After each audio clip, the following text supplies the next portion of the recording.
எல்லாருக்கும் வணக்கம். மேடையில் அமர்ந்திருக்கும் பெரியோர்கள் மற்றும் இந்த படத்தில் நடித்த ஆக்டர்ஸ், பத்திரிகை நண்பர்கள் அனைவருக்கும் வணக்கம். இது ஒரு நல்ல கான்செப்டாக இருந்தது. ஒரு குரலை வச்சு அவங்களோட ஜேர்னியை வந்துட்டு ஒரு டோக்கன் ஆஃப் அப்ரிசியேஷன் அப்படிங்கிற ஒரு விஷயத்தில் பண்ணது வந்துட்டு நல்ல இன்ட்ரெஸ்டிங்கான கான்செப்டாக இருந்தது. ரொம்ப தேங்க்யூ சார். ஒரு அண்ணா சொன்ன மாதிரி வந்துட்டு சினிமாங்கிறது ஒரு சாதாரண விஷயம் கிடையாது. ஆக்சுவலாக அதில் நம்ம இருக்கோங்கிறதே ஒரு மிகப்பெரிய ஒரு பிளெஸ்ஸிங். ஆக்சுவலாக அந்த மாதிரி ஒரு சினிமாவில் பிடிச்சி ஏறி ஒவ்வொரு படமும் பண்ணுறதுங்கிறது வந்துட்டு அந்த பின்புலம் இல்லாத ஆக்டர்ஸ்க்கு தெரியும். அது அவ்வளோ கஷ்டம் என்ன அப்படிங்கிறது தெரியும். ஸோ அது ஆக்டர்ஸ்க்கு மட்டும் கிடையாது, இயக்குனர்கள், அதே மாதிரி நம்மளை நம்பி வர தயாரிப்பாளர்கள் எல்லாருக்குமே வந்துட்டு அந்த ஒரு விஷயம் பெரிய சினிமாவில் இருக்கிறதே பெரிய விஷயம். ஸோ அதில் வள்ளுவன் பட குரூவுக்கு வந்துட்டு என்னோடய மனமார்ந்த வாழ்த்துக்கள்.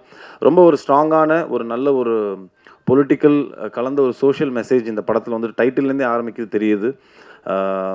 அந்த படத்தோட நட்பு ரீதியாக இவர் எனக்கு கதை வந்து சொன்னார். ஆக்சுவலாக எனக்கு அந்த டைமில் என்னோடய கமிட்மெண்ட்ஸ்லாம் இருந்ததுனால ஒரு சில விஷயங்கள் காரணங்களால் என்னால் பண்ண முடியல அந்த படத்தை. But anyways, wishing the team all the best. And இந்த படத்தோட டிஓபி ஆக்சுவலாக வந்துட்டு எங்கூட 3 படம் பண்ணியிருக்காரு. ஆக்சுவலாக எங்களோட ஜேர்னி காளிதாஸ்லேருந்து ஆரம்பிச்சது. அதுக்கப்புறம் மிரல்னு ஒரு படம் பண்ணோம். இப்போ காளிதாஸ் 2ஓட டிஓபி பார்த்திங்கன்னா அதே சுரேஷ் தான். ஸோ நல்ல டெக்னீஷியன்ஸ் இருக்காங்க. Ashwath music director. எல்லாமே ரொம்ப கிளியர் கட்டாக ஒரு அழகான ஒரு நீட்டான ஃபிலிம் வெளியில் வந்தால் ஜனங்க அப்ரிஷியேட் பண்ணக்கூடிய எல்லா அம்சங்களும் இந்த படத்தில் இருக்குது. So Shankar sir, wishing you all the best. And to all the actors, ஆஷ்னா, Komal and Chetan, I know நான் உங்களையும் பார்த்து தான் இருக்கேன். ஸோ இவர் வந்துட்டு தெலுங்கு, தமிழ் மாற்றி பண்ணிக்கிட்டே இருப்பார். ஸோ இது தமிழில் உங்களுக்கு ஒரு மிகப்பெரிய பிரேக்காக இருக்கணும். And thank you so much for inviting me sir. Wishing you all the best. Thank you. Valluvan திரைப்பட இசை வெளியீட்டு விழாவுக்கு வருகை தந்துள்ள நண்பர்கள், பத்திரிகையாளர்கள், ஊடகவியலாளர்கள், அதுபோன்ற மேடையில் இருக்கின்ற வள்ளுவன் திரைப்படத்தின் கலைஞர்கள், தொழில்நுட்ப கலைஞர்கள், டெக்னீஷியன்ஸ், நடிகர்கள் அனைவருக்கும் என்னுடைய மாலை வணக்கத்தை தெரிவித்துக் கொள்கின்றேன். மிக ஒரு இனிய விழாவுக்கு என்னை அழைத்த சகோதரர் சங்கர் அவர்களுக்கு தென்னிந்திய திரைப்பட தொழிலாளர் சம்மேளனத்தின் சார்பில் எங்களுடைய நன்றிகளையும் வாழ்த்துக்களையும் தெரிவித்துக் கொள்கின்றோம். உண்மையாக சொல்லணும், அந்த இன்விடேஷன் கொடுத்து சங்கர் என்னை இன்வைட் பண்ணும்போது நான் ஏதோ ஒரு டாக்குமெண்ட்ரி படம் மாதிரி தான் நினச்சேன். இது என்ன படம், இது வந்து ஒன்றும் இதுவாக இல்லையே அப்படிங்கிற இதோடு தான் நான் அந்த இன்விடேஷனை பார்த்து வந்தேன். ஆனால் ட்ரெய்லரை பார்த்த உடனே ஒரு பிரம்மாண்டமான ஒரு ஆக்ஷன் படத்தை பார்த்த மாதிரி மிக பிரம்மாண்டமாக இருந்தது. உண்மையிலே ஒரு க்ரைம் த்ரில்லரை ரொம்ப அழகாக, ரொம்ப பியூட்டிஃபுல்லாக இருந்தது. அதனால் நீங்கள் இப்போ நான் திரைப்படத்துறையில் இருந்து எனக்கே அந்த படத்தை பற்றி ஒரு இது இல்லாத தெரியல இல்லையா. அதனால் நீங்கள் முதல் முறை செய்ய வேண்டிய வேலை என்ன, எந்த மீடியாவில் ரசிகர்கள்ட்ட போய் செலுத்த முடியுமோ அதை குறிப்பாக கொண்டு செலுத்தி இந்த படம் எது மாதிரியான படம் அந்த ஆடியன்ஸ் வருவாங்க. அப்போ வள்ளுவன்னா ஏதோ நீ ஒரு தமிழ் பற்றில் ஏதோ ஒரு படம் எடுத்துருக்க போகுது அப்படின்னு நினச்சி வராமல் விட்டுட்டாங்கன்னா அது நல்லா இருக்காது. அதனால் நல்ல மிக பிரம்மாண்டமாக இருந்தது படம். டைரக்டராக நீ கமாண்டிங்காக இருந்திருக்க. ஏன்னா கேசட் ரிலீஸ் கூட ப்ரொடியூசர் கீழே உட்காருன்னு சொல்கிற அளவுக்கு உனக்கு ஒரு பவர் இருக்குது. வழக்கமாக டைரக்டராக கேசட் ரிலீஸில் கூட மாட்டாங்க. ஆனால் நீ ப்ரொடியூசரை இன்னும் கண்ட்ரோலில் வச்சுருக்கேன்னா அது உண்மையாகவே ரொம்ப சந்தோஷமாக இருக்குது. உங்கள் தயாரிப்பாளர் சொன்னது ஒன்றும் தப்பு இல்லை. உண்மையிலே இது போன்ற தயாரிப்பாளர்கள் தான் இன்றைக்கி தமிழ் சினிமாவை வாழ வச்சுக்கிட்டு இருக்காங்க. இதுதான் புதிய தயாரிப்பாளர்கள் தான் இன்றைக்கி தமிழ் சினிமாவை வாழ வைக்கிறவங்க. புதிய தயாரிப்பாளர்கள் தான். கடந்த 10 ஆண்டுகளில் ஏறக்குறைய 2500 திரைப்படங்கள் வந்திருக்கு. இதில் 2100 பேர் புதிய திரைப்பட தயாரிப்பாளர்கள். அவங்க தான் எங்களுக்கு சோறு போட்டுக்கிட்டு இருக்காங்க. அவர் சொன்னது எந்த விதத்திலும் தப்பு இல்லை. அவங்க வருவாங்க, ஒரு படம் எடுப்பாங்க, போயிடுவாங்க. ஆனால் படத்தோட வெற்றி கிடைச்சதுன்னா அந்த 2100 பேரில் குறைஞ்சபட்சம் ஒரு 1000 பேர் திரும்பி படம் எடுக்க வருவாங்க. இந்த 2500 பேரில் ஏன்னா நான் 10 வருஷமாக இந்த போஸ்ட்டில் இருக்கேன், ஒரு பிரசிடெண்ட்டாக இருக்கேன். அதனால் எனக்கு ஓவரால் வியூ தெரியுங்கிறதால 2500 ப்ரொடக்ஷன்ஸில் 2100 ப்ரொடியூசர்ஸ் அந்த படத்தோடு போயிட்டாங்க, மறுபடியும் வரல. திரும்பி 2வது படம் எடுக்கிறவங்கிறவங்க ஒரு 400 பேர் தான் 10 வருஷத்தில். அவங்க தான் திரும்பி 2வது படம் எடுத்திருக்காங்க. அப்போ ஒரு தொழிலோட வளர்ச்சி எப்படி இருக்கும்னா, அதே தொழிலில் நான் ஒரு படம் பண்ணுறேன், நான் 1991 நான் வந்து படம் பண்ண ப்ரொடக்ஷன் பண்ண ஆரம்பித்தேன். 2005 வரைக்கும் தொடர்ந்து ஒரு 16 படம் நான் பண்ணிகிட்டே இருக்கேன். அப்போது என்ன மாதிரி வந்து எப்போ நான் படம் பண்ணிகிட்டே இருப்பேன், தொடர்ந்து அந்த படத்தில் லாபம் வரும்போது இல்லை வந்து என்னால் படம் எடுக்க முடியும் நிலைமை இருந்தால் தான். ஆனால் இன்றைக்கி வந்து அது போல் இல்லை. உண்மையிலே வந்து ராஜா சொன்னார் இல்லையா, நான் போகும்போது 7 பேர் இருந்தாங்க, 12 பேர் இருந்தாங்க. அந்த நிலைமை மாறி திரைப்படங்கள் வந்து மிக பிரமாண்டமான வெற்றி அடைத்துக்கு 3 விஷயம் தான் வேணும். ஒன்று, எல்லாரும் திரைப்படங்களை பார்க்கக்கூடிய ஒரு வசதி இருக்கணும். எந்த ஆடியன்ஸுக்காக படம் பண்ணுறோமோ அந்த ஆடியன்ஸுக்கான படங்கிறத முதல்ல நம்ம தெரிவு பண்ணிடணும். உங்கள் படத்தை பார்க்கும்போது உண்மையிலே ஒரு ஹீரோ ஹீரோயின் ப்ளசண்ட்டாக இருக்காங்க. Chetan, all the best. நீங்களும் வந்து உங்களோட ஸ்மைல் நல்லா இருக்குது, ப்ளசண்ட்டாக இருக்கீங்க. நிச்சயமாக வந்து ஒரு நல்ல ஹீரோ ஹீரோயின் வந்திருக்கு. நீங்கள் சேத்தன் வந்து நம்ம கேஷுவலாக பண்ணுறீங்க, உண்மையாக வந்து பிரம்மாண்டமாக இருந்தது. ஒரு ஃபைட்ஸ்லாம் வந்து ஒரு பியூட்டிஃபுல்லாக, அதான் வந்து ஒரு ஹேண்ட்ஸமாகவும் இருக்கீங்க, ஒரு ஆக்ஷன் ஹீரோவும் இருக்கீங்க. நிச்சயமாக தமிழ் சினிமாவில் நீங்கள் நல்லா வருவீங்க. தயாரிப்பாளர் வந்து எப்படி இப்போ வந்து நம்ம ஒரு மரம் வைக்கிறோம், அந்த மரம் வச்சும்போது அது தண்ணி ஊற்றி பாதுகாத்து வளர்த்துக்கிறோம். அந்த மரம் வளர்ந்த உடனே மரம் வச்சவனுக்கு அதில் ஒரு நிழல் கொடுக்குற பாக்கியமாவது கிடைக்கும். சில மரங்கள் வந்து காய் காய்க்கும், பழம் வரும், அந்த பழம் எடுத்துக்கலாம். பழமே வராமல் மரங்கள் வந்து நிழலையாவது கொடுக்கும். அதுபோல் இனிமேல் தமிழ் சினிமா இப்போ தினப்போ இருக்கார், உங்களுக்கு ஒரு ஐடியா கொடுக்குறேன். நம்ம இனிமேல் இன்ட்ரொடக்ஷன் பண்ணும்போது வாழ்நாளில் உன் சம்பாத்தியத்தில் 10% உன்னை தயாரிக்கின்ற தயாரிப்பாளர் கொடுத்து விட வேண்டும் அப்படின்னு வந்து ஒரு அக்ரிமெண்ட் போட்டால் எப்படி? இப்போ மியூசிக் டைரக்டர் ஏதோ படம் பண்ணுறாரு, அவங்களுக்கு வந்து ஐபிஆர்எஸில் வந்து கலெக்ட் பண்ணி கொடுத்துட்டே இருக்காங்க, அவங்க வாரிசுகள் கூட வாங்கிட்டே இருக்காங்க. ஆனால் பல கோடி போட்டு படம் எடுக்கிற தயாரிப்பாளர்கள் வந்து இன்றைக்கி பல உயர்ந்த நட்சத்திரங்களை, சூப்பர் ஸ்டார்களை, இந்த உலக கதாநாயகர்களை உருவாக்குற தயாரிப்பாளர்கள் வந்து இன்றைக்கி சாப்பாட்டுக்கு வழி இல்லாமல் இருக்காங்க. குறைஞ்சபட்சம் இது மாதிரி ஒரு ரூல் நீங்கள் கொண்டு வந்து வச்சிங்கன்னா 10% வேணாம், ஒரு 5% உன்னை சம்பாத்தியத்தில் 5% உன்னை யார் ஆளாக்குனாங்களோ அவங்களுக்கு வந்து நீங்கள் வந்து கான்ட்ரிபியூஷன் கொடுக்கணும் அப்படிங்கிற ஒரு திட்டத்தை கொண்டு வந்தீங்கன்னா தயாரிப்பாளர் குறைஞ்சபட்சம் நல்லா இருப்பாங்க. ஆனால் இந்த படத்தோட கண்டென்ட் வந்து சொன்னார் வந்து உண்மையான வந்து ஒரு விஷயம் என்னென்னா, இன்னா செய்தாரை ஒருத்தில் அவர் நன்னயம் செய்துவிடும். இது யாருக்கு? நாணம்னா வெக்கம். வெக்கப்படுறவனு தானே நீங்கள் அது மாதிரி பண்ண முடியும்.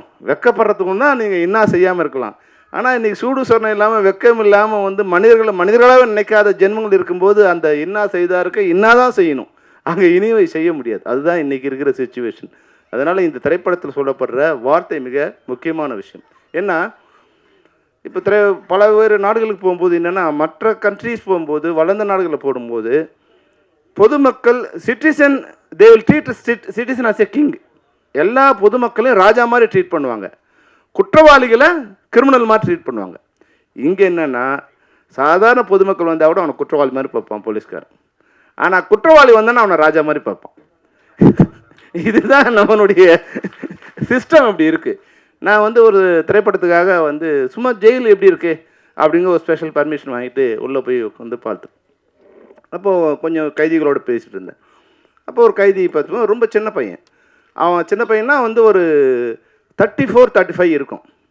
அவன் வந்து ஆனால் ஒரு மர்டர் பண்ணிட்டான். அவன் ஆயுள் தண்டனை அடைஞ்சிருக்கான். இப்போ வந்து அவனை அடுத்த சில மாதங்கள் ரிலீஸ் ஆக போகிறான். அதாவது அப்போ அவன் மர்டர் பண்ணும்போது என்ன ஏஜ் பாருங்கள், 18+ அவனுக்கு. என்னென்னு கேட்டால் அவன் ஃப்ரெண்ட்ஸ் எல்லாம் பேசிட்டே இருந்திருக்காங்க, படிக்கட்டில் நின்று பேசிட்டு இருக்காங்க. கோவம் வந்து இப்படி தள்ளிட்டு இருக்கான். தள்ளின உடனே அவன் கீழே போய் விழுந்திருக்கான், அடிபட்டு டெத்து. அதோடு முடிச்சிருந்தானா அவனுக்கு பிரச்சனை இல்லை. அவன் என்ன பண்ணுறான், பயத்தில் அவன் ஃப்ரெண்டுக்கு ஃபோன் பண்ணியிருக்கான். ஃப்ரெண்டுக்கு ஃபோன் பண்ணி, டே என்னென்ன பண்ணலாம் வாடா, இது மாதிரி ஆயிடுச்சுறான்னு அவன் வந்திருக்கான். அந்த அடலசன்ட் ஏஜில் என்ன பண்ணுறதுன்னு தெரியாமல் வந்து என்ன பண்ணியிருக்காங்க, அந்த பாடியை காரில் போட்டு வண்டலூர் கொண்டு போயிட்டு அதை பெட்ரோல் ஊற்றி கொளுத்திட்டு வந்துட்டான். அதுதான் பெரிய க்ரைம் ஆகிடுச்சு. அப்போது அவனுக்கு வந்து லைஃப், அந்த நோக்கம் இல்லை, எந்த விதமான இதுவும் இல்லை. இப்போ அவன் வந்து அங்கே நாங்கள் போகும்போது அங்கே வெளியே ஹோட்டல் மாதிரி வச்சு அவங்களுக்கு வந்து, ஏன்னா இது மாதிரி நன்னாட்டத்தையோடு இருக்கிற கைதிகளுக்கு அவன் வேறு எந்த தப்பும் பண்ணல. அவனுக்கு 35 இயர்ஸ், அவன் ரிலீஸ் பண்ண போகிறான். அப்போ பேசிகிட்டு இருக்கும்போது சொன்னால், வேறு 2-3 கைதிகளாக இருக்காங்க. அவன் ஒரு விஷயம் சொன்னான், என்னென்னா பிளான் பண்ணியா அப்படின்னு ஒருத்தர் கேட்குறோம். அவன் சொன்னது தான் இன்றைக்கி இந்திய நடப்பு. அவன் சொன்னான், பிளான் பண்ணால் அவன் உள்ளே இருக்க வேண்டிய அவசியம் இல்லை சார்ன்ட்டோம்.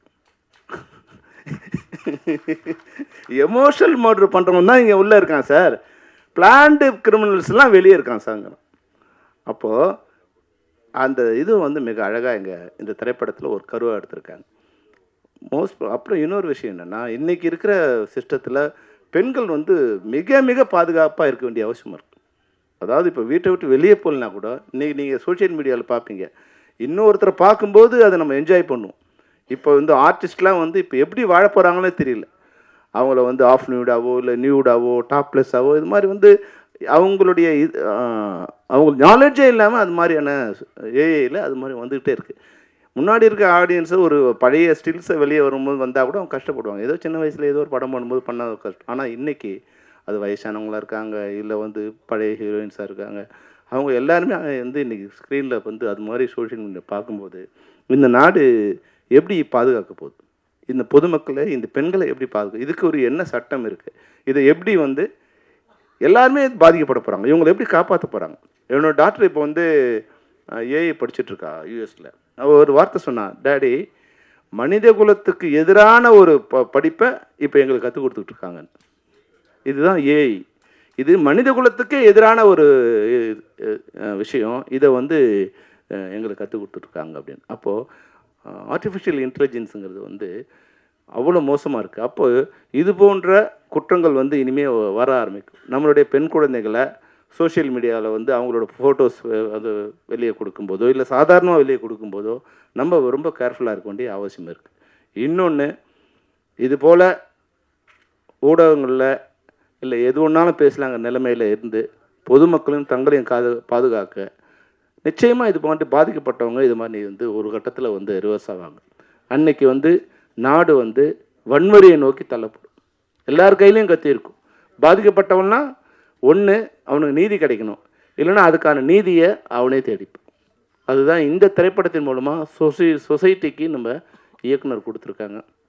இந்த திரைப்படம் எனக்கு பார்க்கும்போது ஒரு ப்ளசண்ட்டாக இருக்குது. முக்கியமாக அஸ்வத்துக்கு வந்து கங்க்ராச்சுலேஷன் அஸ்வத்.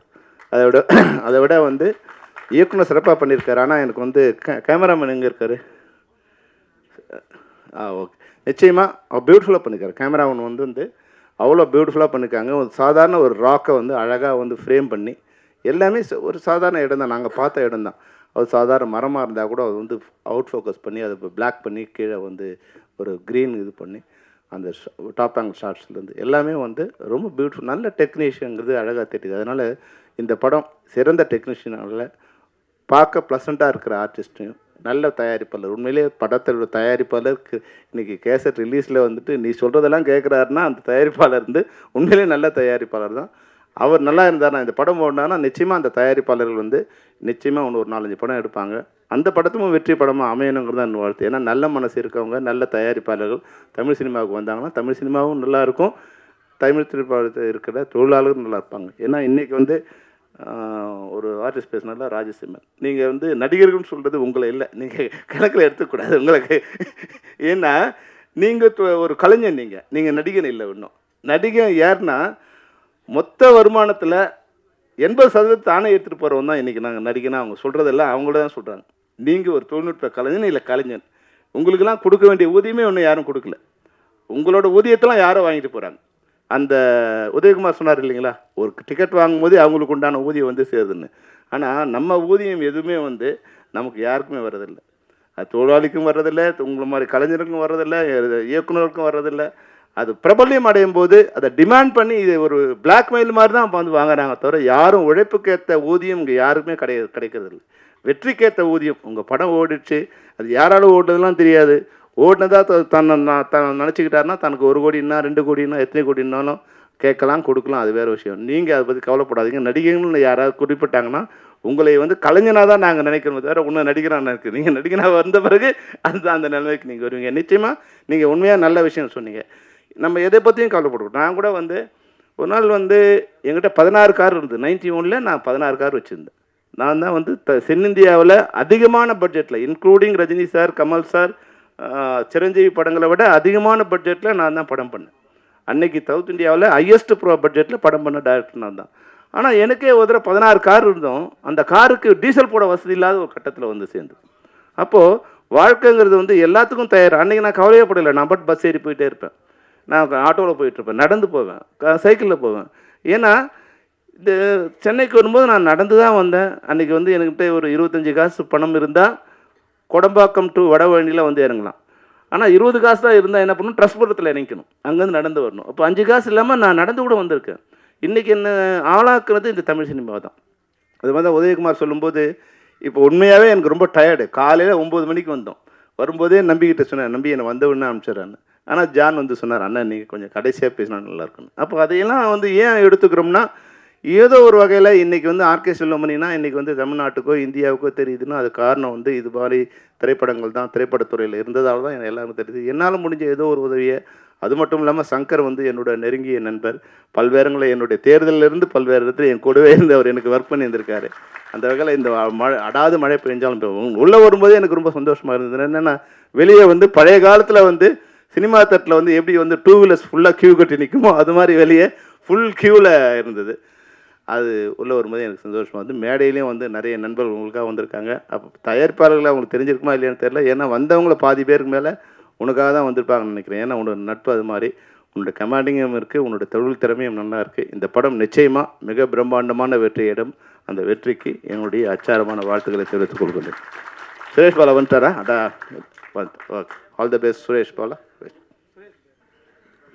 பழைய தமிழ் படங்களில் எல்லாம் முடிஞ்சு கடைசியாக போலீஸ் வருவாங்க. அந்த பழைய தமிழ் படம் போலீஸ் மாதிரி ஆகிட்டுன்னா, இங்கே இருந்து மேலே இருந்து எல்லாரையும் விட நான் தான் ரொம்ப தூரம் போகணும். பக்கத்து உள்ளவங்களாம் ஃபஸ்ட் அனுப்பிட்டாங்க. ஆமாம், இப்போ கடைசியாக ஆமாம் பேச அனுப்பி இப்போ விட்டாங்க. நன்றி. ஆமாம், இயக்குனர் சங்கர் சாரதி நிறைய பேர் ஆடியோ லான்ச்சுக்கு கூப்பிடுவாங்க, ஒருவோட கூப்பிடுவாங்க. இப்போல்லாம் அது கூட இல்லை. நாளைக்கு ஆடியோ வந்து இன்றைக்கி நைட்டு கூப்பிட்றது, சார் நாளைக்கு வந்திருக்கு சார்ன்ட்டு. ஆனால் அவர் ஏறத்தாழ 1 மாதம் முன்னாடி கூப்பிட்டார். ஒரு ஆடியோ லான்ச்சுக்கு 10-15 ஒரு டேரக்டர் கூப்பிட்டாருன்னா இவராக தான் இருக்கும். அவ்வளவு விடாமுயற்சி. ஒரு ஆடியோ லான்ச்சுக்கு ஒரு விஐபி கூப்பிட்றதே இவ்வளோன்னா படம் பெரிய அளவில் பண்ணியிருப்பார். முதல்ல என்னடா வள்ளுவன் வச்சுருக்காரு அவனும் யோசிச்சுட்டே இருந்தேன். அப்போ வந்துட்டு மிகப்பெரிய ஒரு ஆன்மீகவாதி அப்படின்ட்டு. ஆமாம், ஆன்மீகத்தில் இருந்தால் தான் அந்த மாதிரி தலைப்பு வைக்கிறதுக்கு ஒரு தைரியம் வரும். என்ன வள்ளுவன் இப்போ ஜாதி பேர்லேயே அந்த இன்னும் கூடாது இரு வைக்க சொல்கிறாங்க. இப்போ ஜாதிகளுக்கே இருன்னு சொல்லும்போது நம்ம வள்ளுவர்னு வைக்கணும். அப்படி வள்ளுவன் வச்சுட்டோம். ஆனால் கீழே போட்டார் ஒரு இவன் வன்முறையாளன் தானே. ஆமாம், வள்ளுவர் கையில் உள்ள எழுத்தாணியை எடுத்துட்டு கத்தியை கொடுத்துட்டார். இப்போ உள்ள சூழ்நிலை திருவள்ளுவர் இருந்திருந்தால் அவர் கத்தி எடுத்திருப்பார். ஏன்னா அவ்வளோ அநியாயம், அவ்வளோ அக்கிரமம், எங்கே பார்த்தாலும் கொலை கற்பழிப்பு. இவங்கெல்லாம் எழுதி திருத்த முடியாது, குத்தி தான் திருத்தம்னு அவர் கத்தி எடுத்திருப்பார்.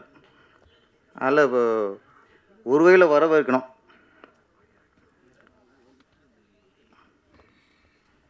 சில வருஷத்துக்கு முன்னாடி பார்த்தா நீங்கள் வள்ளுவன் ஃபஸ்ட்டு டைட்டில் வச்சு உங்களுக்கு பாராட்டுறேன் முதல்ல. ஏன்னா அதுக்கு ஒரு தைரியம் வேணும். ஏன்னா இப்போ யூத்துக்கு ஏற்ற மாதிரி, இளைஞர்களுக்கு ஏற்ற மாதிரி இந்த ட்ரெண்டு அப்படின்ட்டு நீ எதே ஒன்று வாந்தி எடுக்காமல் வள்ளுவன்கிறத ஒரு சரியான ஒரு தமிழ் பற்றோடு நீங்கள் எடுத்துருக்கீங்க. இந்த நேரத்தில் வள்ளுவன்கிறத நீ ஒரு டைட்டில் முக்கியமானது. முன்னாடிலாம் பஸ்ஸு போர்டில் கலைஞர் கருணாநிதி நகர் அப்படின்னு போர்டு இருக்கும்.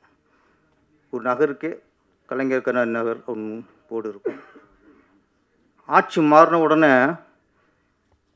அந்த கலைஞர் கருணாநிதி நகர் வந்து கேகே நகராக மாறிடும். இந்த நகர் போர்டெலாம் பார்த்தா உடனே அது ஃபஸ்ட்டு ஆட்சி மாறணும் அது பண்ணுவாங்க. அந்த போர்டை அடிச்சு விட்டு டக்குன்னு கேகே நகர் பண்ணுவாங்க. திருப்பி திமுக ஆட்சி வந்துச்சுன்னா திருப்பி கலைஞர் கருணாநிதி நகர், பஸ்ஸில் அண்ணா நகர் டு கலைஞர் கருணாநிதி நகர் பேர் மாறும். அப்புறம் ஒரு ஆட்சி வரும்போது அரசு பஸ் எல்லாம் பச்சை பெயிண்ட் அடிச்சிருவாங்க. எல்லாம் அவருக்கு ராசி பச்சை பெயிண்ட் அடிச்சிருவாங்க. அப்புறம் ஆட்சி மாறும், டக்குன்னு உடனே மாறுறது பஸ் கலர் தான்.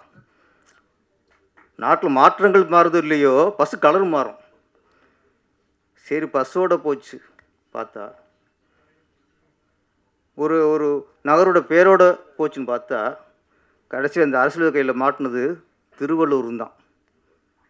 அவராட்டுக்கு வெள்ளை வேட்டி கட்டிக்கிட்டு இதில் ஒரு பட்டையை போட்டு ஒரு எடுத்தானியை வச்சுட்டு உடச்சி வச்சுட்டு உட்காந்துருந்தார். ஒரு ஆட்சி வருது, வந்த உடனே எங்கே லஞ்சத்தை ஒழிப்போம் மற்ற ஒழிப்போம் இல்லை, திருவள்ளூர் நெத்தியில் பட்டை அரிச்சில் அதை அழிச்சாங்க ஃபஸ்ட்டு. ஒரு முக்கியமானதில்லை. இப்போ அதை அழிச்சிட்டாங்க. அதை அழிச்சிட்டு நெத்தியை மூலியாக்கி உட்கார வச்சிட்டாங்க திருவள்ளுவரை. அப்புறம் இந்து பற்றாளர் வராங்க. இவங்க என்னடா திருவள்ளுவர் நெத்தியில் பட்டை அழிச்சிட்டாங்களேன்ட்டு இவங்க. அப்போது நெத்தியில் மட்டும்தான் பட்டை இருந்துச்சு. இவங்க என்ன பண்ணாங்க, திருவள்ளுவருக்கு நெத்தியில் நெஞ்சில் இங்கே ஒரு பட்டை, இங்கே ஒரு பட்டை, இங்கே ஒரு பட்டை, கையில் 3 பட்டை, ஒரு பட்டை 7-8 பட்டை ஆகிப்போச்சு. வெள்ளை வெட்டியை காவியை மாற்றிட்டாங்க. ஒரு அரசியல் கையில் ஆட்சி மாறினா பஸ் கலர் மாறலாம், ஏன் அங்கே திருவள்ளுவர் மாறுறாரு? அவரே இந்த பாடுபடுத்துறிய, அவர் என்னையா பாவம் பண்ணார்? அப்போது அவர் திருப்பி வந்தார் வச்சுக்க, திருப்பி இவர் கையில் கொடுத்து கத்தி கொடுத்தவில்லை, துப்பாக்கி தூக்கிடுவார். அவங்களா என்ன பாடுபடுத்துறிய? அந்த அளவுக்கு இன்றைக்கி திருவள்ளுவரே இந்த பாடுபடுத்திக்கிருக்கோம். ஆனால் திருவள்ளுவருங்கிறது வள்ளுவன் பேர் வச்ச சங்கர் சாரதிக்கு என்னுடைய முதல்ல வாழ்த்துக்கள். அப்புறம் இன்னொன்று, படத்தோட கதை. நான் ஃபஸ்ட்டு வந்தோடனே சார் ஆடியோ லான்ச்சுக்கு வரணும், அப்போ என்ன டைட்டில்னு கேட்டேன். வள்ளுவன் அப்படின்னாப்புல. நானும் சாருக்கு சொல்லும் மாதிரி நானும் ஷாக்காயிட்டேன். வள்ளுவன் நான் அப்போ கேட்டேன், திருக்குறள் மாதிரி தெளிவுற மாதிரி ஒவ்வொன்றா பண்ண சொல்ல போடலான்ட்டு. இல்லை சார், அது இல்லை சார். நான் வேறு என்ன, ஒரு வள்ளுவர் அந்த குறளுக்கு ஏற்ற அந்த குறளை வச்சுட்டு அது தகுந்த மாதிரி ஒரு கதை பண்ணியிருக்கேன் சார். ஓகே. அப்போ நாட்டு சொன்னார் அவர், இந்த மாதிரி கொலா அரங்கில் கொல்றது தான் அரசனோட கடமை.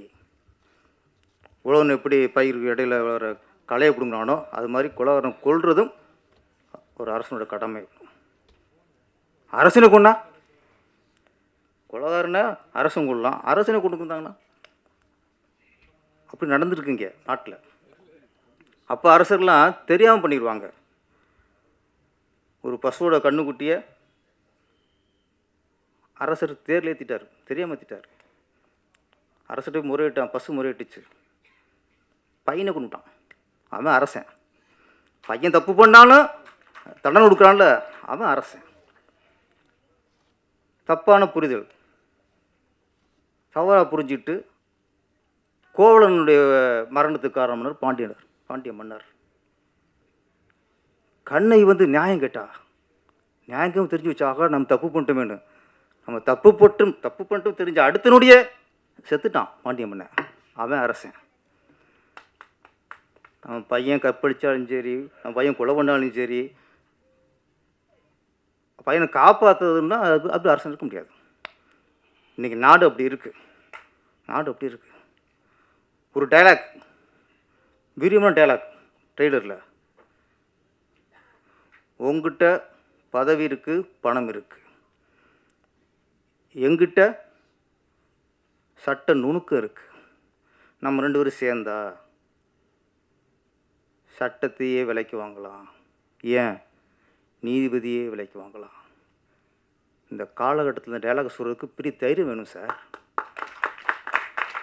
இன்றைக்கி நீதிபதியை விமர்சனம் பண்ணு சொன்னாலும் உள்ளே வச்சுறாங்க. ஒரு வாட்ஸ்அப்பில் என்ன நீதிபதி பண்ணிட்டாரே அப்படின்னா, இந்த நீதிபதி சொல்லிட்டாரு தூக்கி போடு. நீதிபதி கடவுளா? அரசனே தப்பு பண்ணுறான், ஆண்டவனே தப்பு பண்ணுறான், நீதிபதி தப்பு பண்ண மாட்டாரா? நீதிபதி சொன்னால் அவனை தூக்கி உள்ளே வச்சுறது. அப்படி இருக்க காலகட்டத்தில் நீதிபதியே விலைக்கு வாங்கிறோன்னு ஒரு டைலாக்னா அதுக்கு இயக்குனர் பாராட்டணும், ஃபஸ்ட்டு பாராட்டணும். ஏன்னா எனக்கு அந்த டைலாக் கேட்டோன்னா எனக்கு பகீர்னுச்சு. நான் சிவகாசியில் ஒரு சீன் வச்சு விட்டேன். ஆனால் அந்த பேசுகிற டைலாக் வக்கீல் பேசுகிற டைலாக் தானே. சிவாசியில் நான் வக்கீல் வந்து ஒருத்தருக்கு டீ வாங்கி கொடுத்துட்டார். நான் ஒரு நகைச்சுவையாக வச்சுக்கிட்டேன். படம் ரிலீஸ் ஆனதுக்கப்புறம் தமிழ்நாட்டில் எங்கெங்கெல்லாம் கோர்ட் இருக்கோ,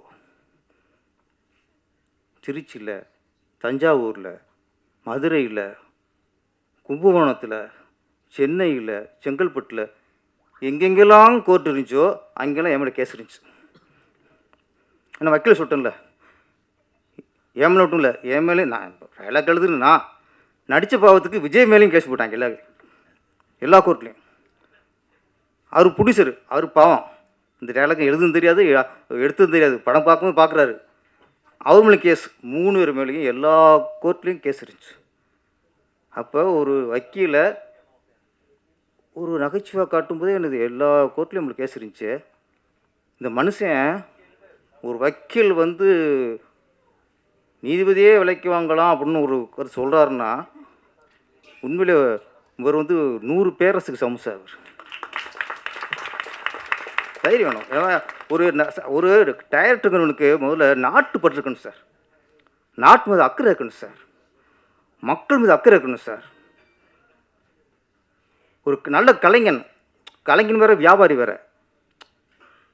பொழப்புக்காக, வயிற்று பொழப்புக்காக எதாவது சொல்லி படத்தை எடுக்கிற விட நாட்டு நல்லது செய்யணும், நாட்டுக்கு ஒற்றுமை உண்டாக்கணும், நாட்டில் ஒரு விழிப்புணர்வு உண்டாக்கணும்.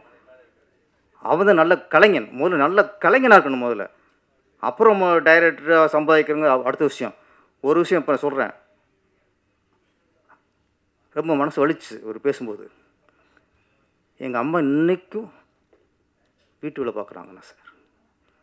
ஒரு திரைப்பட இயக்குனர் பெருமையாக இருக்கலாம், ஆனால் ஒரு விஷயத்தை வெளிப்படையாக சொல்கிறாங்க ஸ்டேஜில்.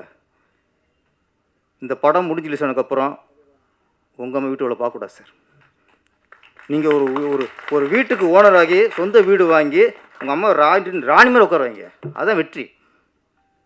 தாய்ப்பாசலும் தோத்ததில்லை.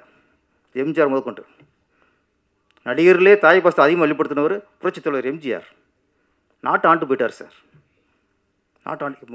அடிப்படை காரணம் தாய்ப்பாசம். கண்டிப்பாக நீங்கள் வெற்றி அடிச்சிருவீங்க. நான் சொல்லுறேன், ஒரு நல்ல கலைஞன். ஏன்னா நீங்கள் லவ் ஸ்டோரி எடுக்கலாம், காமெடி படம் எடுக்கலாம், ஆக்ஷன் படம் எடுக்கலாம், எமோஷனல் படம் எடுக்கலாம், த்ரில்லர் படம் எடுக்கலாம், பேய் படம் எடுக்கலாம், ஜாதி படம் எடுக்கலாம். எந்த படம் எடுத்தாலும் சரி, நோக்கம் நல்லதாக இருக்க வேண்டும். நோக்கம் நல்லதாக இருக்க வேண்டும். சொல்கிற கருத்து நல்ல கருத்து சொல்லணும். நீ காமெடியாடு, ஆனால் அதில் கருத்து நல்லா இருக்கணும். ஆக்ஷன் படம் எடுக்கலாம், அதில் கருத்து நல்லா இருக்கணும். மக்களுக்கு சொல்கிற விஷயம் நல்ல விஷயமா இருக்கணும். படமாக இருக்கணும். அது இருக்கிற மக்கள் சீரழிக்கிற மாதிரியும் படம் எடுக்கிறது அது நம்ம கலைக்கு பண்ணுற துரோகம். மக்கள் ஒற்றுமை உண்டாக்குறதுக்காக நம்ம ஒரு கதையை எடுத்துட்டோம்னா அது கலை சேவை, மக்களுக்கான சேவை. மக்களுக்குள்ள வன்முறையும், மக்களுக்குள்ள ஒரு காழ்ப்புணர்ச்சியும், மக்களுக்கு திருப்பி பிரிவினையும் பண்ணுற மாதிரி பண்ணால் அது கலைக்கு பண்ணுற துரோகம். அது நான் ஒன்று சொல்கிறேன்,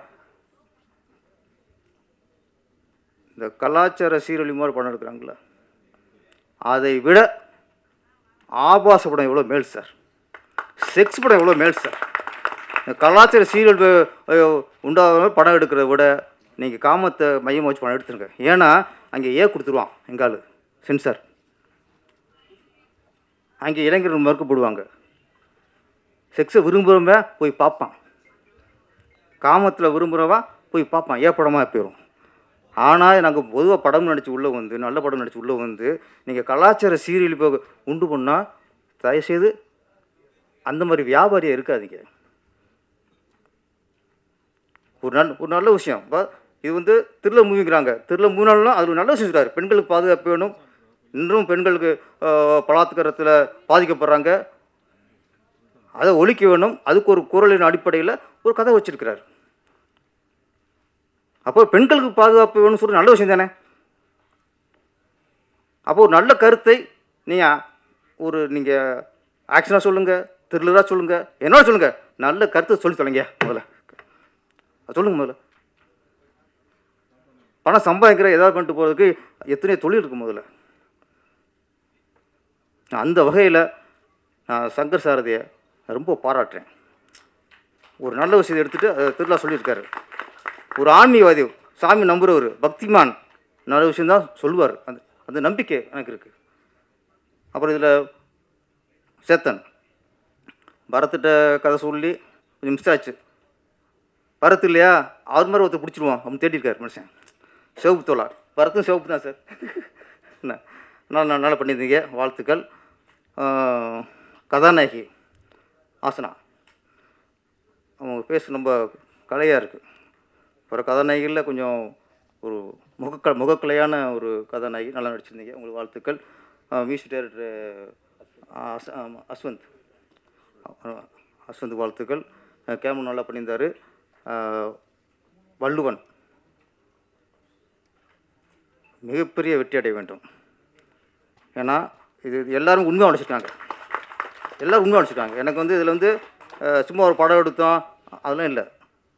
இவரோட உழைப்பு, ப்ரொடியூசருடைய இன்வால்மெண்ட்டு, கதாநாயகன், கதாநாயகி, நடித்த வில்லன்கள் எல்லாருமே நல்ல இன்வால்வ்மோடு நடிச்சிருக்காங்கிற விஷயம் இந்த மேடையில் தெரிஞ்சுது. இவ்வளோ கூட்டம் வந்திருக்குல்ல, அதில் தெரிஞ்சு போச்சு. ஏன்னா கொஞ்சம் மழை வந்தாலே பாதி பேர் மழையை காரணம் சொல்லி வராமல் போயிடுவாங்க. மழை அடித்தாலும் புயல் அடித்தாலும் எது வந்தாலும் இந்த வள்ளுவன் திரைப்படத்துக்கு ஆடியோஸ்க்கு வருவேன்னு வந்தீங்க பாருங்க, உங்களுக்கு நன்றி. இதுவரை பொறுமையாக இருந்த நம்முடைய சகோதரர்களுக்கும் மீடியாக்களுக்கும் நன்றி, வணக்கம். எல்லாருக்கும் வணக்கம். ரொம்ப ரொம்ப சந்தோஷமாக இருக்குது. ரொம்ப வருஷங்க அப்புறம் இந்த மாதிரி உங்களெல்லாம் பார்க்குறதில்ல. முதல்ல எல்லாருக்குமே நன்றி. ஏன்னா பயங்கரமாக மழை பெஞ்சிட்ருக்கு வெளியில். ஆக்சுவலி புயல் சொல்லியிருந்தாங்க, சைக்ளோன்னு சொல்லிட்டாங்க, அது அப்படியே ஆந்திராவுக்கு போயிடுச்சு. பட் இருந்தால் அந்த மழையிலையும் எல்லோரும் தியேட்டர் வந்து ஃபுல்லாகிடுச்சு, உட்காரத்துக்கு கூட இடம் இல்லை. ஸோ ரொம்ப சந்தோஷமாக இருக்குது இந்த மாதிரி அரங்கத்தை வந்து ஃபுல்லாக நிரம்பிப்பா. அதே மாதிரி எங்கள் படமும் இந்த மாதிரி ஃபுல்லாக இருக்கணுன்றது நான் விருப்பப்படுறேன். நான் ஃபஸ்ட்டு வந்து கடவுளுக்கு நன்றி தெரிவிச்சுக்கிறேன். ஏன்னா சினிமான்றது நிறைய பேர் சொல்லிட்டாங்க, என்ன பேசணும்னு தெரியல, ஒரு பிளாங்க் ஆகிட்டேன் நான். பிகாஸ் வார்த்தைகள் வந்து நிறைய விஷயங்கள் நிறைய பேர் ஷேர் பண்ணியிருந்தாங்க. கடவுளுக்கு ஏன் நன்றினா, நமக்கு வந்து ஒரு நல்ல அப்பா அம்மா, நல்ல ஃபேமிலி கொடுத்துருக்காங்க. நல்ல ஒரு இண்டஸ்ட்ரியில் வந்து பார்த்திங்கன்னா ஒரு நல்ல ஒரு இடத்துக்கு உண்டான ஒரு பயணத்தை இப்போ இல்லை, கிட்டத்தட்ட ஒரு 10-15 வருஷமாக நான் ஸ்ட்ரகிள் பண்ணிகிட்ருக்கேன். இப்போது சமீப காலத்தில் தமிழில் படங்கள் பண்ணிகிட்ருக்கேன். இந்த மேடை வந்து எனக்கு ரொம்ப ஒரு ஸ்பெஷலான மேடை. எதுக்குன்னா, என்னோடய முதல் படம் ஹீரோவை நடித்தது வந்து கருங்காலி இருக்கும். ஒரு 10 வருஷம் இருக்கும்னு நினைக்கிறேன், 10-12 வருஷம் இருக்கும். மு. கலைஞம் சார் என்னை இன்ட்ரடியூஸ் பண்ணார் ஹீரோவா. ஆக்சுவலி பார்த்தீங்கன்னா அதுக்கு முன்னாடி இப்பி வாசு சார் தான் சைல்டு ஆர்டிஸ்டாக மணி சார் படத்தில் நான் ஒர்க் பண்ணேன். ஹீரோ வந்து பார்த்தீங்கன்னா கலைஞம் சார். இதே இடத்துல தான் பாலு மகேந்திர சாரும் அமீர் சார் எல்லாருமே வந்து ஜெயம் ரவிலாம் வந்து இதே இடத்துல தான், அதே மாதிரி தான் ஃபுல்லாக இருந்தது. அதுக்கப்புறம் நான் சிவப்பு மனிதன் படத்தில் வந்து இதே மேடையில் தான் நாங்கள் சக்ஸஸ் மீட் செலிப்ரேட் பண்ணோம். ஸோ விஷால் அண்ணா, நான், திரு எல்லாருமே. அதுக்கப்புறம் உங்களெல்லாம் பார்த்ததில் வந்து ஜென்டில்மேன் 2 அந்த படத்தோட லான்ச்சில் கேடி குஜுமோன் சார் படத்தில் ஹீரோவை நடிச்சிட்ருக்கேன். அப்போ உங்களெல்லாம் பார்த்தது ஆல்மோஸ்ட் 1 இயர் இருக்கும். அந்த படம் ஷூட்டிங் போயிட்டுருக்கு. ஸோ இந்த கேப்பில் வந்து பார்த்திங்கன்னா என்னோடய படம் வள்ளுவன். இந்த படத்தில் வந்து ஒரு எப்படி சொல்கிறது, ரொம்ப சந்தோஷம். ஒரு கதாநாயகனாக நடிக்கிறது, அதுக்கு ரொம்ப ரொம்ப ஹாப்பினஸ். அதுக்கு முதல்ல நான் சொன்ன மாதிரி கடவுளுக்கும், அப்புறம் என்னோடய ஃபேமிலி, அப்பா அம்மா, என்னோடய சிஸ்டர், என்னோடய பிரதரின்லா, அவங்க குழந்தைங்க, அவங்க பையன் அங்கே உட்காந்துட்ருக்கார் அவருக்கு. அதுக்கப்புறம் என்னோடய டைரக்டர். ஸோ டைரக்டர் கூப்பிட்டு வந்ததுக்கு நான் ஃபஸ்ட்டு பர்சனலாக ஒரு தேங்க் பண்ணிக்கிறேன். அவர் வந்து மிஸ்டர் ஜெய்வேல் சார், என்னோட அப்பாவோட ஃப்ரெண்ட், எனக்கு ஃப்ரெண்ட். ஜெய்வேல் சார் ஒரு மேடைக்கு வரணும் சார், நீங்கள் ப்ளீஸ், நீங்கள் வரணும் ஒரு நிமிஷம் வாங்க ப்ளீஸ், வரணும், கண்டிப்பாக வரணும், வாங்க ப்ளீஸ், வாங்க ஜெய்வேல், வாங்க. ஏன்னா ஜெய்வேல் சார் வந்து இந்த படத்துக்கு வேறு ஹீரோ கிட்ட கதை போயிருந்தது. பட் போனாலும் அவர் சார் பிஸியாக இருந்ததுனால அவர் அப்புறம் என்கிட்ட வந்தது. நான் ஹைதராபாத்தில் ஒரு படம் ஷூட் பண்ணிகிட்டு இருக்கும்போது ஜெய்வேல் சார் தான் இந்த மாதிரி நம்ம தம்பி இருக்கான், ஸோ நம்ம பையன், ஸோ அப்படின்னு சொல்லி சங்கர் சார் கூப்பிட்டு வந்தார். ஒரே நிமிஷம், அவருக்கு நான் இந்த வாழ்த்து தெரிவிச்சுக்கிறேன்.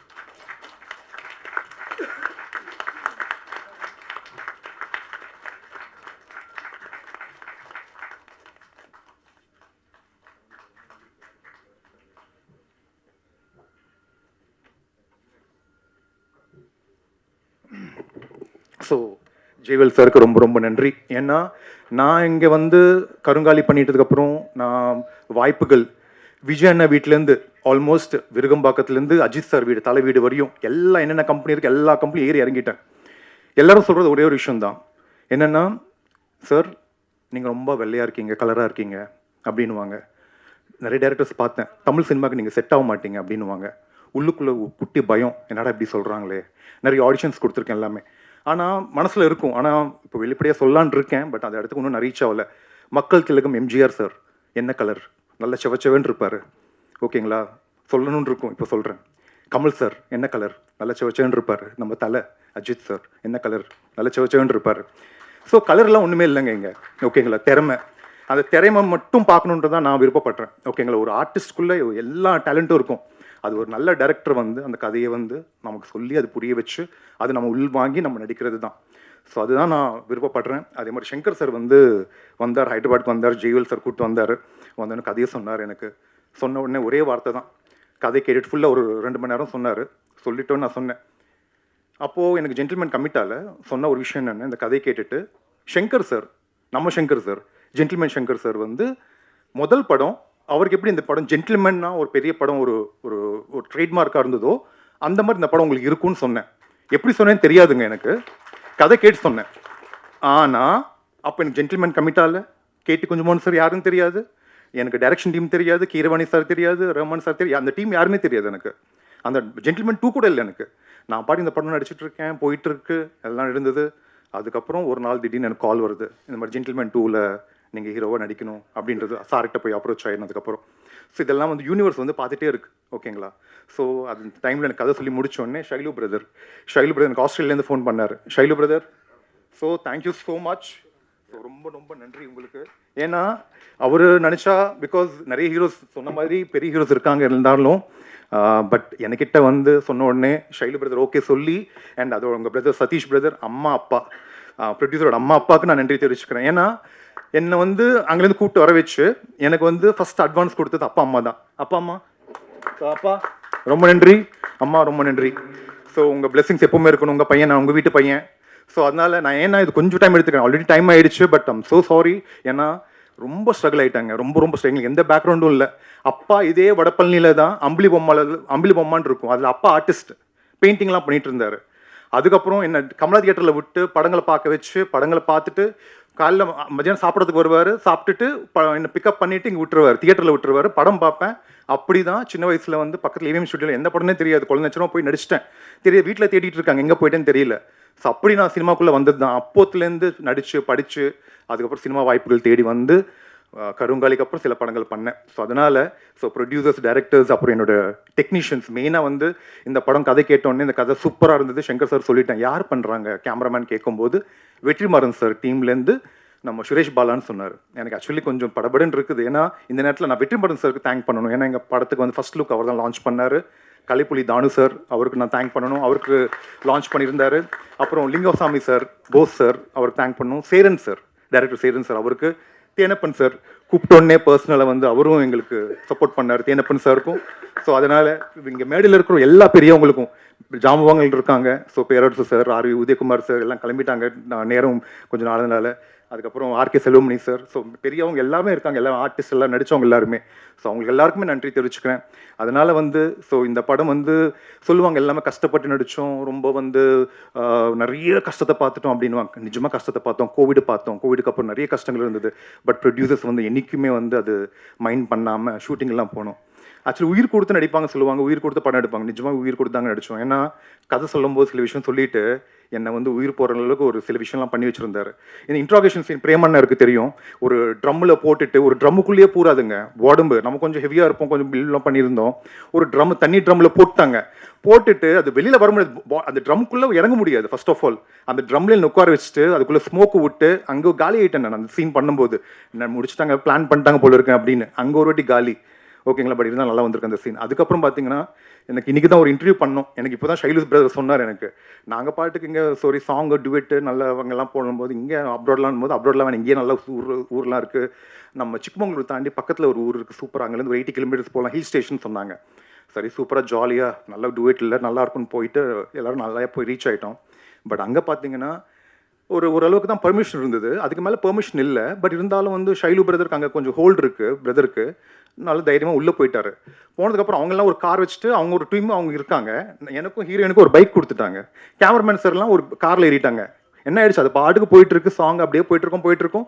ஒரு மலை மேலுக்குள்ளே போனதுக்கப்புறம் பார்த்தீங்கன்னா யாருமே காணும். கேமராமேன் சார் கார் காணும், இவங்க கார் காணும், நாங்கள் தனியாக ஆள் ஆகிட்டோம். அப்புறம் தான் சொல்கிறாங்க எனக்கு அதுக்கப்புறம் அங்கே இருக்கிற ஆள் சொல்கிறாங்க, இங்கே புலிகள்லாம் சுற்றிட்டு இருக்கோம் அப்படின்னாங்க. ஓகேங்களா, எங்களுக்கு தெரியாது, புலிகிட்ட மாட்டிட்டு இருந்திருப்போம். அதுக்கப்புறம் எனக்கு சொன்னது வந்து ஷைலு பிரதர் சொன்னார், ஆக்சுவலி புலியை பார்த்தாராம். ஐ மீன் இன்னைக்கு சொன்னார் எனக்கு. ஸோ இதெல்லாம் ஷாக்கிங்காக இருந்தது அந்த மாதிரி விஷயங்கள். ஸோ ரொம்ப ஒரு பர்சனல் எக்ஸ்பீரியன்ஸ் இந்த படம் எனக்கு. ஏன்னா ரொம்ப நாளுக்கு அப்புறம் இந்த தமிழ் படம் ப்ராப்பராக பண்ணிட்டு இருக்கேன். அதுக்கு அடுத்த படங்கள்லாம் இருக்குது.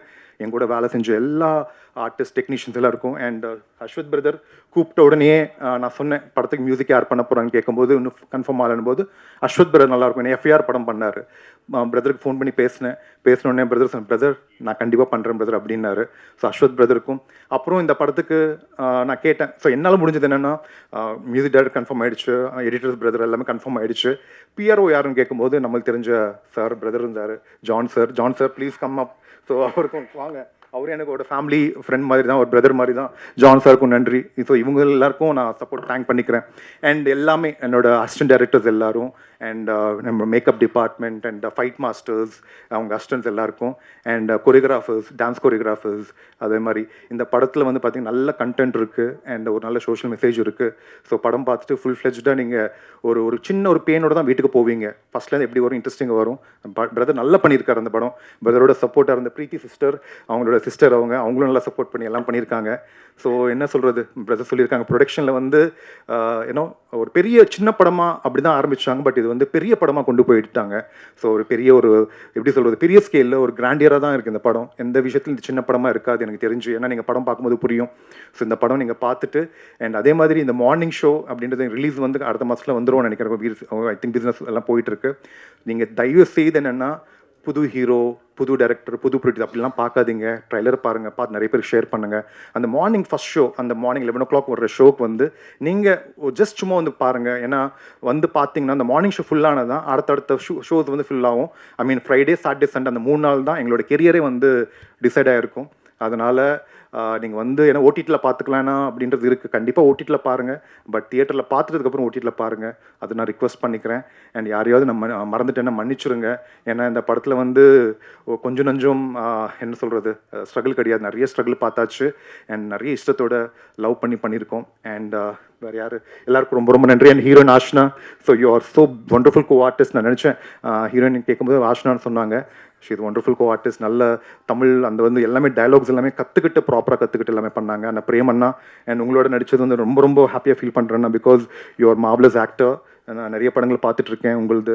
அண்ட் அதே மாதிரி ராஜன் சார், அந்த அண்ணன், அப்புறம் அந்த இன்ஸ்பெக்டர் நடித்தவங்க எல்லாம் அதர். அப்புறம் ஷைலு பிரதர் வந்து ப்ரொடியூசர் மட்டும் கிடையாது, இவர் கலக்குன்னு ஒரு வில்லன் கேரக்டர் பண்ணியிருக்காரு. நீங்கள் பார்க்க போகிறீங்க. மிரட்டி இருக்காரு, லுக்கெல்லாம் மாற்றிட்டாரு. லாங் ஹேர் இருந்தது. பிரதர் வந்து இப்போ நல்லா ஸ்மார்ட்டாக ஹீரோ நடிக்க போகிறாருன்னு நினைக்கிறேன். அடுத்த படத்தில் மறந்துடாதீங்க பிரதர் என்ன. ஸோ ஐ திங்க் அவரே ஹீரோ நடிச்சிருவாருன்னு நினைக்கிறேன். அந்த மாதிரி ரெடி ஆகிட்டாரு. ஸோ நல்ல லாங் ஹேர்லாம் வச்சுருந்தார். பாஸ்கரண்ணே ரொம்ப நன்றின்னு. பாஸ்கரன் நாங்கள் ஒயிட் போட்டிருக்காரு பார்த்தீங்களா, அவர் தான் எங்களை ஃபுல்லாக தலைமை தாங்கினது. அதே மாதிரி Bala brother, producer Bala brother, எல்லாருக்கும் நன்றி. அண்ட் எல்லாருக்குமே நான் யாராவது மறந்துருந்தால் மன்னிச்சிருங்க. இந்த வாய்ப்பு கொடுத்த எல்லாருக்கும் நன்றி. அண்ட் ப்ரெஸ் அண்ட் மீடியா, உங்கள் சப்போர்ட் எனக்கு எப்போவுமே இருக்கணும். ஏதாவது தவறாக பேசினா மன்னிச்சிருங்க. Thank you so much. Love you all. Bye. எல்லாருக்குமே மாலை வணக்கங்கள். என் உயிருக்கு மேலே இருக்கிற என்னோட தமிழ் சொந்தங்கள், 2000 வருஷத்துக்கு முன்னாடி நம்ம பார்த்தோன்னா உலகமே ஒரு இருளில் இருக்கும்போது உலகத்துக்கு வந்து 1330 குறள்கள் வழியாக உலகத்துக்கு ஒரு வெளிச்சம் கொடுத்தது வந்து நம்ம திருவள்ளுவர். நம்ம மாதத்துக்கு ஒரு 10 குறள் வந்து நம்ம குழந்தைங்கள் படித்தாங்கன்னா அவங்க வந்து ஒரு சிறந்த மனிதர்கள் மட்டும் இல்லை, ஒரு உணர்வு இருக்கிற தலைவர்களாகவும் வந்து மாறுவாங்க. என்ன செய்தாரே ஒருத்தல் அவர் நான நன்னயம் செய்துவிடு. ஒருத்தங்க எவ்வளோ உங்களுக்கு கெடுதல் செஞ்சாலும் நீங்கள் அவங்களுக்கு நல்லதாகவே செய்யுங்க. இது வந்து நீங்கள் இது ஒரு திருக்குறள் வந்து ஒரு இலக்கம் மட்டும் இல்லை, திருக்குறள் வந்து ஒரு வாழ்க்கை எப்படி வாழ்வது அது வந்து கற்றுக் கொடுக்குறாங்க. நம்ம டெய்லி பள்ளிகளில் பிரார்த்தனை பண்ணிட்டு இருக்கும்போது நம்ம பிரார்த்தனை பண்ணுறோம், அதுக்குள்ள கூட வந்து ஒரு குரல் கூட நம்ம சேர்த்துக்கிட்டோன்னா நம்ம குழந்தைங்கள் இன்னமும் ஒரு சிறந்த டாக்டர், சிறந்த என்ஜினியர்ஸ் மட்டும் இல்லாமல் சிறந்த தலைவர்களாகவும் அவங்க வருவாங்க. பைபிள், குரான், கீதா அது எல்லாமே வந்து நம்ம மனித குலத்துக்கு நிறையவே ஒரு வழிகாட்டியாக இருந்திருக்காங்க. அதே போல் திருக்குறள் ஒரு உலகத்துக்கே ஒரு வழிகாட்டியாக எப்போவுமே இருந்திருக்கு. அது நான் முழுமையாக வந்து நம்புகிறேன். நம்மளோட இளைஞர்கள் எல்லாருமே திருக்குறளை அவங்க மனசில் வந்து சுமந்தாங்கன்னா அவங்களுக்கு ஒரு ஊழலும் ஒரு கெட்ட விஷயமோ ஒரு பேராசையோ அவங்கள வந்து தொட முடியாது. அதுதான் குறளோட வலிமை.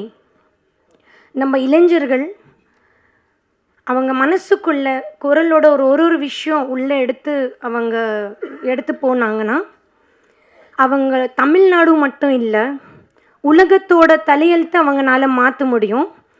ஸோ இந்த படத்தில் வந்து ரொம்ப பியூட்டிஃபுல்லாக வந்து டைரக்டர் சாரதி அவர்கள் வந்து பேசியிருக்காங்க. தயாரிப்பாளர், இந்த க்ரூ மெம்பர்ஸ்க்கு என்னோட மனமார்ந்த வாழ்த்துக்கள். ஜான் சார் ரொம்ப நன்றி இந்த வாய்ப்பு கொடுத்ததுக்கு. தேங்க்யூ.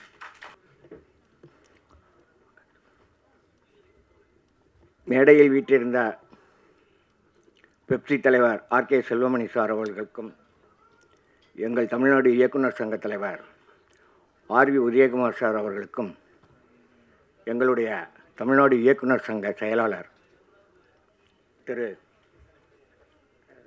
பேரரசு சார் அவர்களுக்கும் முதற்கண் வணக்கத்தை தெரிவித்துக் கொண்டு, இங்கே வருகை தந்துள்ள மற்ற பெரியவர்களுக்கும், இந்த படத்தை பார்த்த ஒரு கேரக்டராக நான் இங்கே நிற்கிறேன். இதில் நடிச்சிருக்கிற நம்ம ஹீரோவாக இருக்கட்டும், ஹீரோயினியாக இருக்கட்டும், அடுத்து வந்து நம்ம பிரேம்குமார் சாராக இருக்கட்டும், கராத்தே ராஜா சார், மிஸ்டர் ராஜேந்திரன் சார், இவங்களையெல்லாம் இந்த படத்தை பார்த்துட்டு நீங்கள் பார்த்தீங்கன்னாக்கா ரொம்ப பெருமைப்படுவீங்க, ரொம்ப சந்தோஷப்படுவீங்க. இந்த ஹீரோயினை பார்த்தா பயப்படுவீங்க. அந்த மாதிரி ஒரு அற்புதமான ட்விஸ்டான ஒரு கிளைமேக்ஸு. அதுக்கப்புறம் வந்து இந்த மேடையில் இவ்வளவு பெரியவர்கள்லாம் இருக்கிற இடத்துல நானும் வந்து அமர்ந்திருக்கிறேன் அப்படின்னு சொன்னாக்கா அதுக்கு ஒரே காரணம் சங்கர் சாரை தான். என்னன்னாக்கா அவர் என்னுடைய சீடன். அவர் காற்றுள்ள வரைங்கிற படத்தில் உதவி இயக்குனராக என்கிட்ட வந்து சேர்ந்தார். அடுத்து வந்து பல படங்களில் ஒர்க் பண்ணியிருக்காரு. அடுத்து நண்பர்கள் நற்பணி மன்றம், அந்த படத்தில் இணை இயக்குனராக ஒர்க் பண்ணார். அவருக்கு என்னுடைய அனுபவங்கள் நிறையா அவருக்கு உண்டு. அவர் இப்போ ராஜன் சார் சொல்லும்போது ஒரு கன்னத்தில் அறிந்தால் இன்னொரு கன்னத்தை காட்ட வேண்டும்னு இயேசுநாதர் சொன்னார் அப்படின்னு. அப்படி ஒரு நாள் நான் சொல்லிக்கிட்டு இருக்கும்போது சங்கரோட கேரக்டர் என்னன்னாக்கா, சார் போங்க சார் அப்படியே காமிச்சுக்கிட்டே இருக்க முடியுமா அப்படின்னா, இல்லைடா அப்படி தான் பெரியவங்க சொல்லியிருக்காங்க. இல்லை சார், ஒரு கன்னத்தில் அறைந்தால் இன்னொரு கன்னத்தை காட்டணும், இன்னொரு அவனோட கன்னத்தில் காட்டு அப்படின்னு அர்த்தம் சார் அப்படின்னா, தண்டையார்பட்ட கரெக்டாக காட்டிட்டாடா அப்படிங்க. இது மாதிரி ஒரு தடவை காமெடி சீன்ஸ் எழுதிக்கிட்டு இருந்தான் சிங்கம்புலி சாருக்கும் ரவிமரியான் சாருக்கும் நண்பர்கள் நற்பணி மன்றத்தில். அப்போ நான் சொல்ல எந்த சீனாக இருந்தாலும் கடற்கடன்னு எழுதிடுவான், காப்பி எடுத்துருவான். கோஆர்டினேட்டராக இருந்தாலும் அவன் தான் எழுதுவான். அவனோட எழுத்துக்கு அவ்வளோ நடிகர்களும் மயக்கம். அப்போ ஒரு தடவை வந்து காமெடி சீன்ஸ் சொல்லிக்கிட்டு இருந்தேன். சொல்லிவிட்டு பேப்பர் வாங்கி பார்க்குறேன். பார்த்தா ரவிமரியான் சாருக்கும் சிங்கமல்லி சாருக்கும் உள்ள டைலாக் ஒன்று கூட இல்லை. என்னடா பேப்பர் எம்டியாக இருக்குது, என்னடா நீங்கள் என்ன சார் சிரிக்க சொல்லிக்கிட்டு இருக்கீங்க, சிரிக்காமல் சொல்லுங்கள், அப்போ எழுத முடியும் என்னால் அப்படின்னா. அந்த மாதிரி காமெடி சென்ஸு அவனுக்கு, ஹியூமர் பயங்கரமான ரசிகன், ரொம்ப அருமையான ரசிகன். அவனுடைய படம் பார்த்தேன், வந்து ரொம்ப எனக்கு ஆச்சரியமாக இருந்தது. இப்படி ஒரு, அதாவது சமுதாய சீர்திருத்த சிந்தனைகள் நிறைந்த பேச்சுக்கள் நிறையா பேசுவான். யாருக்கும் தெரியாத ஒரு விஷயம் சினிமாவில் சங்கர் சாரையை பற்றி. அவன் வந்து பெரிய ஆன்மீகவாதி. தேவாரம், திருப்புகள், திருவாசகம், திருப்பாவை, ஆண்டாள் அம்பாள் இதெல்லாம் வந்து அவ்வளவு மனப்பா எப்படித்தான் இறைவன் அந்த அருளை கொடுத்தாரோ அப்படியே ஒப்பிப்பான். என்ன, எங்கள் அப்பாவெல்லாம் அவனை ஆழ்வார்னே கூப்பிடுவாங்க. ஆழ்வார்களே வாங்கன்னு தான் கூப்பிடுவாங்க. தாயாரும் எங்கள் தகப்பனார். ஏன்னா அப்போ அவ்வளவு பக்திமான். சனிக்கிழமைனா பெருமாள் கோயிலில் அவனை பார்க்கலாம். அவ்வளோ பக்தி. சினிமாவில் இப்படி ஒரு பாருங்கள், நான் வந்து 2005 காற்றுள்ளவரை பண்ணேன். இப்போ இவ்வளவு காலமாக அவன் அசிஸ்டன்ட் டைரக்டராக இருந்துட்டு இன்றைக்கி அவன் டைரக்டர் ஆகியிருக்கான்னாக்கா, தெய்வத்தால் ஆகாதனினும் முயற்சி தன் மெய்வருத்த கூலி தரும். அதுதான் வள்ளுவனை பற்றி சொல்லும்போது சொல்கிறேன். அவன் தெய்வத்தை வேண்டான், ஆனால் முயற்சி அவன் விடலை. அந்த முயற்சிக்குள்ளே என்னென்ன இருக்குன்னு நீங்கள் பார்த்தீங்கன்னாக்கா, ஒழுக்கம் விழுப்பம் தரால் ஒழுக்கம் உயரிலும் முகமப்படும். அந்த ஒழுக்கம் இருக்குது, எந்த பேட் ஹேபிட்ஸும் இல்லை. அதுதான் அவனுக்கு ஆயுளை கொடுத்துருக்கு, ஆரோக்கியத்தை கொடுத்துருக்கு. அதனால தான் சாதனை பண்ண முடியுது. சாதனையாளர்கள் எல்லாரும் தப்பான ரூட்டில் போகாமல், இப்போ ஒன்றும் இல்லை, இப்போ நம்ம புரட்சி தலைவர் படத்தில் பல்லாண்டு வாழ்கன்னு ஒரு படம் முதல்ல எடுக்கவுமே அதனுடைய கதை என்ன? அன்பிலார் எல்லாரும் தமக்குரிய, அன்புடையார் என்றும் உரியர் பிறருக்கு, தெய்வத்தால் ஆகாத இன்னும் முயற்சி தன்மை உயர்த்தக்கூடியர், ஒன்றே குலமென்று பாடுவோம், தொகைரா கட்டு பல்லவி. இதுதான் சார் கதை, ஜெயிச்சிருக்கு. அதனால் அந்த திருக்குறளை எடுத்துக்கிட்டு அதுக்கு விளக்கோரி பரிமையாளர்களிலிருந்து நம்ம குரலோவியம் தந்த கலைஞரையா வரைக்கும் அதுக்கு விளக்கங்கள் நிறையா சொல்லியிருக்காங்க. நம்ம சங்கர் சாரி அதை படமாக எடுத்திருக்கார், திரைக்கதை எழுதி. தெளிவுரை, விளக்க உரை, இது திரைக்கதை. அதனால் வள்ளுவனை இங்கே நினைவுக்கு கொண்டுகிட்டு வர்றது கட்டாயமாக இருக்குது என்பதை நினைவுபடுத்திக்கொள்ளவும் ஆசைப்படுகிறேன். சமீபத்தில் கூட நடந்த ஒரு மாணவர்கள் பாராட்டு விழாவில் நம்ம முதல்வர் சொன்னார், விஞ்ஞான உலகத்தில் என்னென்னமோ போய்கிட்டு இருக்குது, மாணவ செல்வங்களே, வாழ்க்கை அறிவு, வாழ்வறிவு, வாழ்வியல், அதை நம்ம மறந்துடக்கூடாது. அதுக்கு நம்மளை காப்பாற்றக்கூடியது திருக்குறள் தான், திருவள்ளுவர் தான் அப்படின்னு சமீபத்தில் சொன்னார். உண்மையான இப்போ ஆர்கே செல்வமணி சார் சொன்னார், ஏஐ மேட்ருன்னு, மனிதனுக்கே ஆப்போசிஷன். படத்தில் தான் ஒரு வில்லனை நம்ம காட்டிக்கிட்டு இருந்தோம், இப்போ பார்க்குறவங்களுக்கு வில்லன் இருக்கிறான். படத்துக்குள்ளே வில்லன் இல்லை, பார்த்துக்கிட்டு இருக்கவங்களுக்குள்ளேயே ஒரு வில்லன் இருக்கிறான். அது ஏஐ போன்ற விஞ்ஞான முன்னேற்றம்னு அது சொல்கிறதா எப்படின்னு சொல்ல முடியல, எங்கே கொண்டு விட போதோ. அதனால் இந்த காலகட்டத்தில் இவ்வளவு பொறுமையோடையும் இருந்து இவ்வளவு தூரத்துக்கு இந்த இதில் மியூசிக் டைரக்டரு வருஷத்துக்கு நான் ரொம்ப பாராட்டினேன். எங்கே இருக்குது ஆல் தி பெஸ்ட். ரொம்ப அருமையான பாடல்கள். இது எனக்கு முன்னாலேயே எனக்கு இந்த பாடல்லாம் வந்து போட்டு காமிச்சிட்டாரு. அப்போவே நான் உங்களுக்கு மெசேஜ் அனுப்பிச்சிருந்தேன். அடுத்து கேமராமேன் சார் சுரேஷ் சார் ரொம்ப அருமையாக பண்ணியிருக்காரு. அதுக்கப்புறம் இந்த படத்தில் எல்லோரும் பேசும்பொழுது இந்த இணை இயக்குனர், துணை இயக்குநர்களை வந்து மறந்துடுவாங்க. நான் வந்து என்னுடைய துணை இயக்குனரை இருந்து இணை இயக்குனரான சங்கரை வாழ்த்து தானே வந்திருக்கேன். அப்போ அவருடைய இணை துணை இயக்குநர்களை நான் வாழ்த்தணும் இல்லையா? அதனால் அவர் முதல்ல யார்?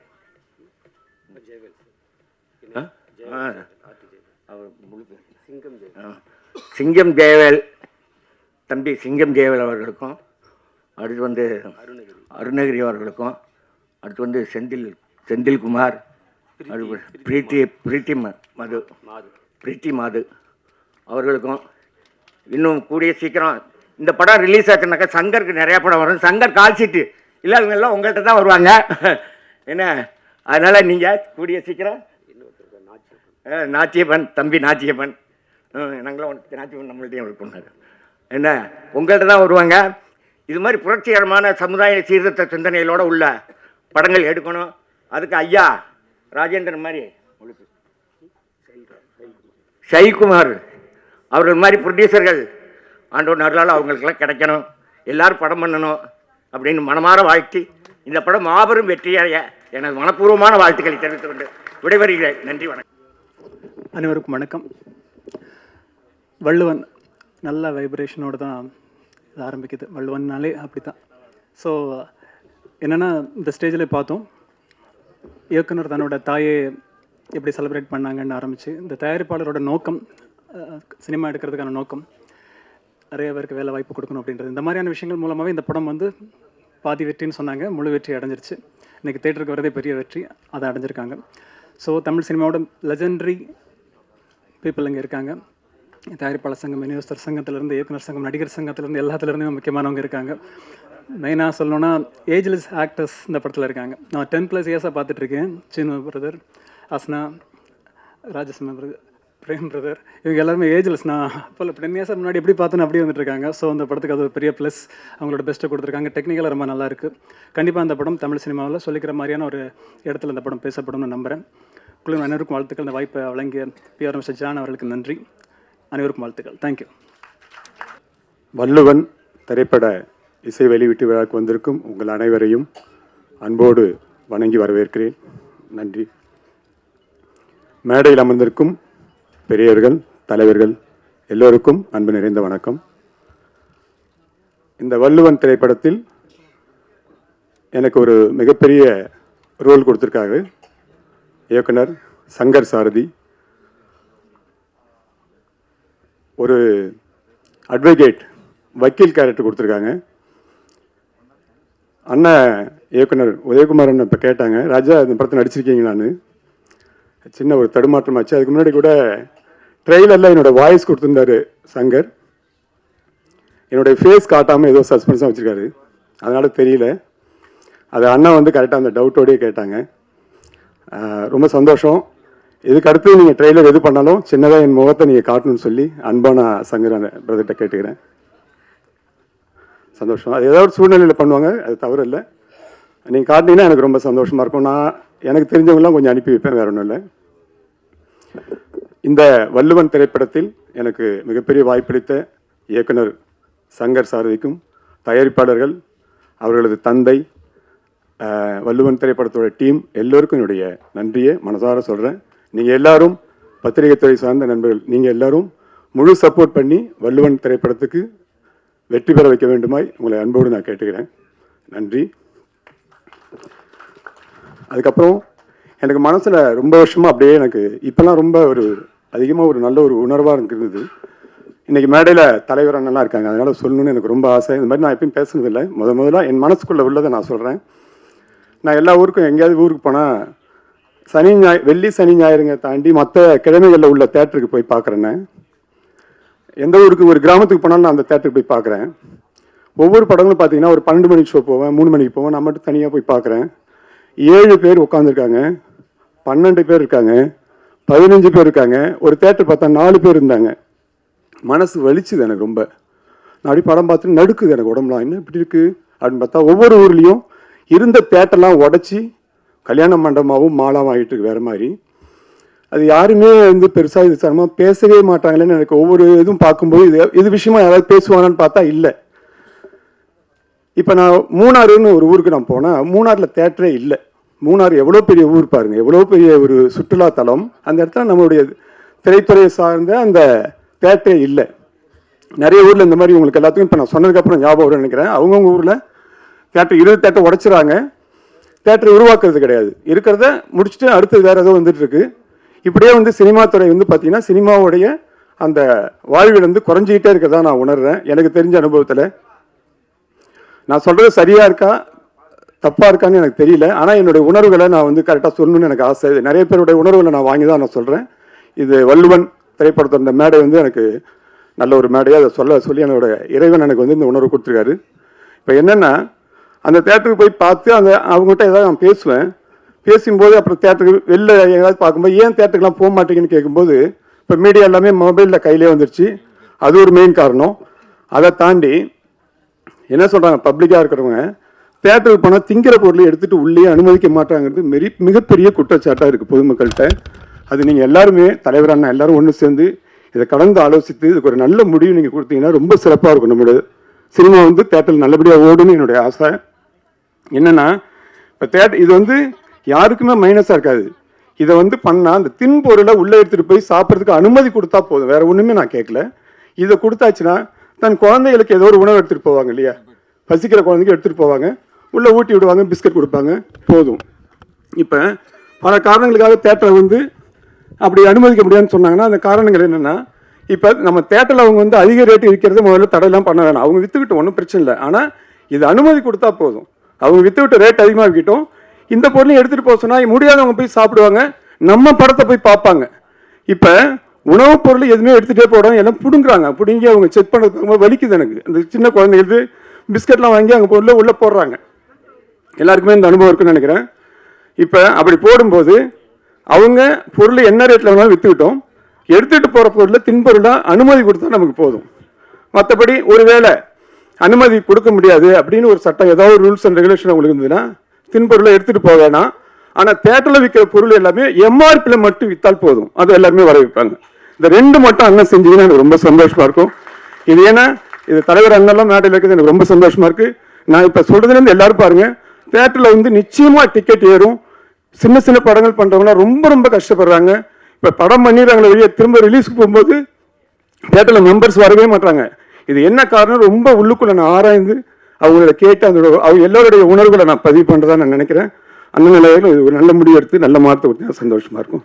உணவுப் பொருளை பிள்ளைங்க ஃபேமிலியெல்லாம் தேட்டரில் எடுத்துகிட்டு போய் சாப்பிட்றதுக்கு அனுமதி கொடுத்தா போதும், வேறு ஒன்றும் நான் சொல்ல. அவங்க என்ன ரேட்டில் வேணாலும் பொருளாக விற்றுக்கிட்டோம், இதை மட்டும் மாற்றி விட்டீங்கன்னா நல்லாயிருக்கும். நன்றி, எல்லாருக்கும் நன்றி. இப்போ டைரக்டர் நிற்கட்டும்ப்பா. இப்போ அவர் ஏன் நிற்க வேண்டாம்னா அப்புறம் நம்ம நிற்கிறது வேஸ்ட் ஆகிடும். இப்படி என் பேர் சொன்ன உடனே எல்லாம் அலறுனாங்க பார்த்தீங்களா. உதயகுமார்னா அந்த பயம் இருக்கணும். ராஜன் சார் டென்ஷன் ஆகிட்டார். இவன் பேச ஆரம்பிச்சிட்டான்னா அப்புறம் நம்ம எப்போ பேசுறதுன்னு. இது என் தம்பிங்க, இவன் படத்துக்கு நம்ம வரலைன்னா நான் தாண்டா பேசுவேன்னு சொன்னேன். அதே 5 பேர்த்த கழிச்சிட்டு அப்புறம் கூப்பிட்றான் கொஞ்ச நேரம் உங்களை உட்கார. ஆமாம், நான் வேறு மாவட்டத்திலேருந்து வந்துட்டுருக்கேன். இப்போ இந்த மலையில் திருப்பி அவ்வளோ தூரம் போகணும். நானும் பேரரசு வந்து செங்கல்பட்டு மாவட்டத்தில் இருக்கிறோம். ஒரு மிக சிறப்பான ஒரு ட்ரெய்லரை பார்த்தோம். ராஜன் சார் உண்மையை கரெக்டாக சொன்னார். இன்னா செய்தாரை ஒரு தலைவர் நான் நன்னையும் செய்து விடல். அது வந்து சும்மா தப்பு பண்ணுறவங்க நம்மளுக்கு ஏதாச்சும் இப்போ நம்ம போகிற போக்கில் டப்புன்னு பின்னாடி ஒன்று அடித்தோன்னா நம்ம அடிக்காமல் போகிறது நான நன்னையும். சும்மா நம்ம கூட இருக்கிற ஒருத்தர் கொலை பண்ணிட்டாங்கன்னு அவனை சும்மா விட முடியுமா? அதை தான் அதுக்கும் வள்ளுவன் ஒரு குரல் எழுதியிருக்கிறார் ராஜன் சார். நீங்கள் பள்ளிக்கூடம் வேறு வச்சு நடத்துகிறீங்க. நீங்கள் எப்படி போய் வந்து இது பாரிஸ் கார்னரில் கடையாக புகுந்து அடிச்சிங்க, சாதாரண அடியா? அது என்ன? ஏன் நீங்கள் அப்போ நானும் நன்னையும் செய்யலை? சொல்லுங்க தலைவா. ஆளுக்கு ஒரு நீதி மேடைக்கு ஒரு பேச்சா? என்ன லொல்லு பாருங்க இவருக்கு. இவர் வேணா தமிழ் படத்தை கேசட்டில் திருட்டு விசிடி வந்துருச்சுன்னு உள்ளே பூந்து அடிப்பார். எப்படி தனியாளாக போய் அடித்தாருங்க அவர். அந்த அளவுக்கு வந்து திரைப்பட உலகத்தின் மேலே ஒரு நல்ல இது. அதே மாதிரி தான் இந்த சமுதாயத்து மேலே ஒரு நல்ல எண்ணம். சமுதாயத்தை வந்து நல்லபடியாக நம்ம கொண்டு வரணுன்னா தப்பு செய்கிறவனை அங்கங்கே தண்டிக்கணும். அதுக்கு திருவள்ளுவர் இழுத்துட்டான். ஏன்னா இல்லைன்னா சென்சாரில் மாட்டிக்குவான். இவன் விவரமான நாள் தான். வள்ளுவரே சொல்லிட்டாருங்க. வள்ளுவர் பாருங்கள், எல்லாருமே நம்ம கொண்டாடுறோம். ஏங்க சென்சார் நம்ம போலீஸ் இருக்கும்போது நீ போலீஸுடைய இடத்துல நீ இன்னொருத்தனை கொலை பண்ணக்கூடாது அப்படின்னு சொல்லுவோம். போலீஸே குற்றவாளியாக இருந்தால் என்ன பண்ணுறது? பண்ணுற நீ எது பண்ணாலும் ஓகே. ஆக மொத்தம் இயக்குனர் சங்கத்திலேருந்து தைரியமாக ஒருத்தன் வள்ளுவனை வச்சு கத்தியோட ஒரு வள்ளுவனை கொண்டாந்துருக்காங்க. கத்தி துப்பாக்கிப்பா அவங்கெல்லாம் வந்து இப்போ வர்ற படங்களில் பார்த்தீங்கன்னா நம்ம கண்ணிலேயே பார்க்காத ராக்கெட் லான்ச்சர்லாம் வச்சுட்டு சுடுறாங்க பெரிய பெரிய ஹீரோக்கள்லாம். அதை விட இது எவ்வளோ பெட்ரு. ஏதோ இங்கிலீஷ் படத்தில் பார்த்துட்டு அப்படியே கொண்டாந்து தமிழ்நாட்டில் அது என்னென்னு ஒரு பையன் கேட்குறச்சாங்க, அதுக்கு கருப்பாக ஒரு உருண்டையாக இருக்குது என்னன்னு எனக்கும் தெரியலப்பா. அதுலேருந்து ஏதாச்சும் புகை வந்ததுன்னா அதுக்கு ஏதாவது சுடுறாங்க போல் இருக்கு, பெரிய துப்பாக்கின்ட்டேன். ஸோ இந்த மாதிரி நமக்கு தெரியாத விஷயங்களெல்லாம் வச்சு வன்முறைகளை காட்டுறதுக்கு இந்த சினிமாக்களில் காட்டுற இந்த நேரத்தில் வள்ளுவனுடைய திருக்குறளை எடுத்து இன்றைக்கு நடக்கிற சில தேவையில்லாத கொலைகள், கற்பழிப்புகள், இந்த தேசத்தில் எப்படி வந்து பெண்களுக்கு வந்து இன்னும் பாதுகாப்பு இல்லை. தமிழ்நாட்டில் மட்டும் இல்லை, த்ரூஅவுட் இந்தியா அப்படி தான் இருக்குது. ஸோ அதிலிருந்து நம்ம சொல்கிறோம் பெண்கள் வந்து தைரியசாலிகள். என்னதான் தைரியசாலிகள்? தன்னந்தனியாக ஒரு பொண்ணு வரும்போது ஒரு 4 பேர் வந்தாங்க, எப்படி தைரியம் இருக்க முடியும்? அப்புறம் பெண்களுக்கு கையில் துப்பாக்கியோடு போகணும், இல்லைன்னா கத்தியோடு போகணும். கத்தியோட பெண்கள் போனாலும் பரவாயில்ல, அந்த கத்தி குத்து தெரியணுமில்ல குழந்தைங்களுக்கு. அப்புறம் அதுக்கு ட்ரைனிங் கொடுக்கணும். இதெல்லாம் சொல்லியிருக்கியா?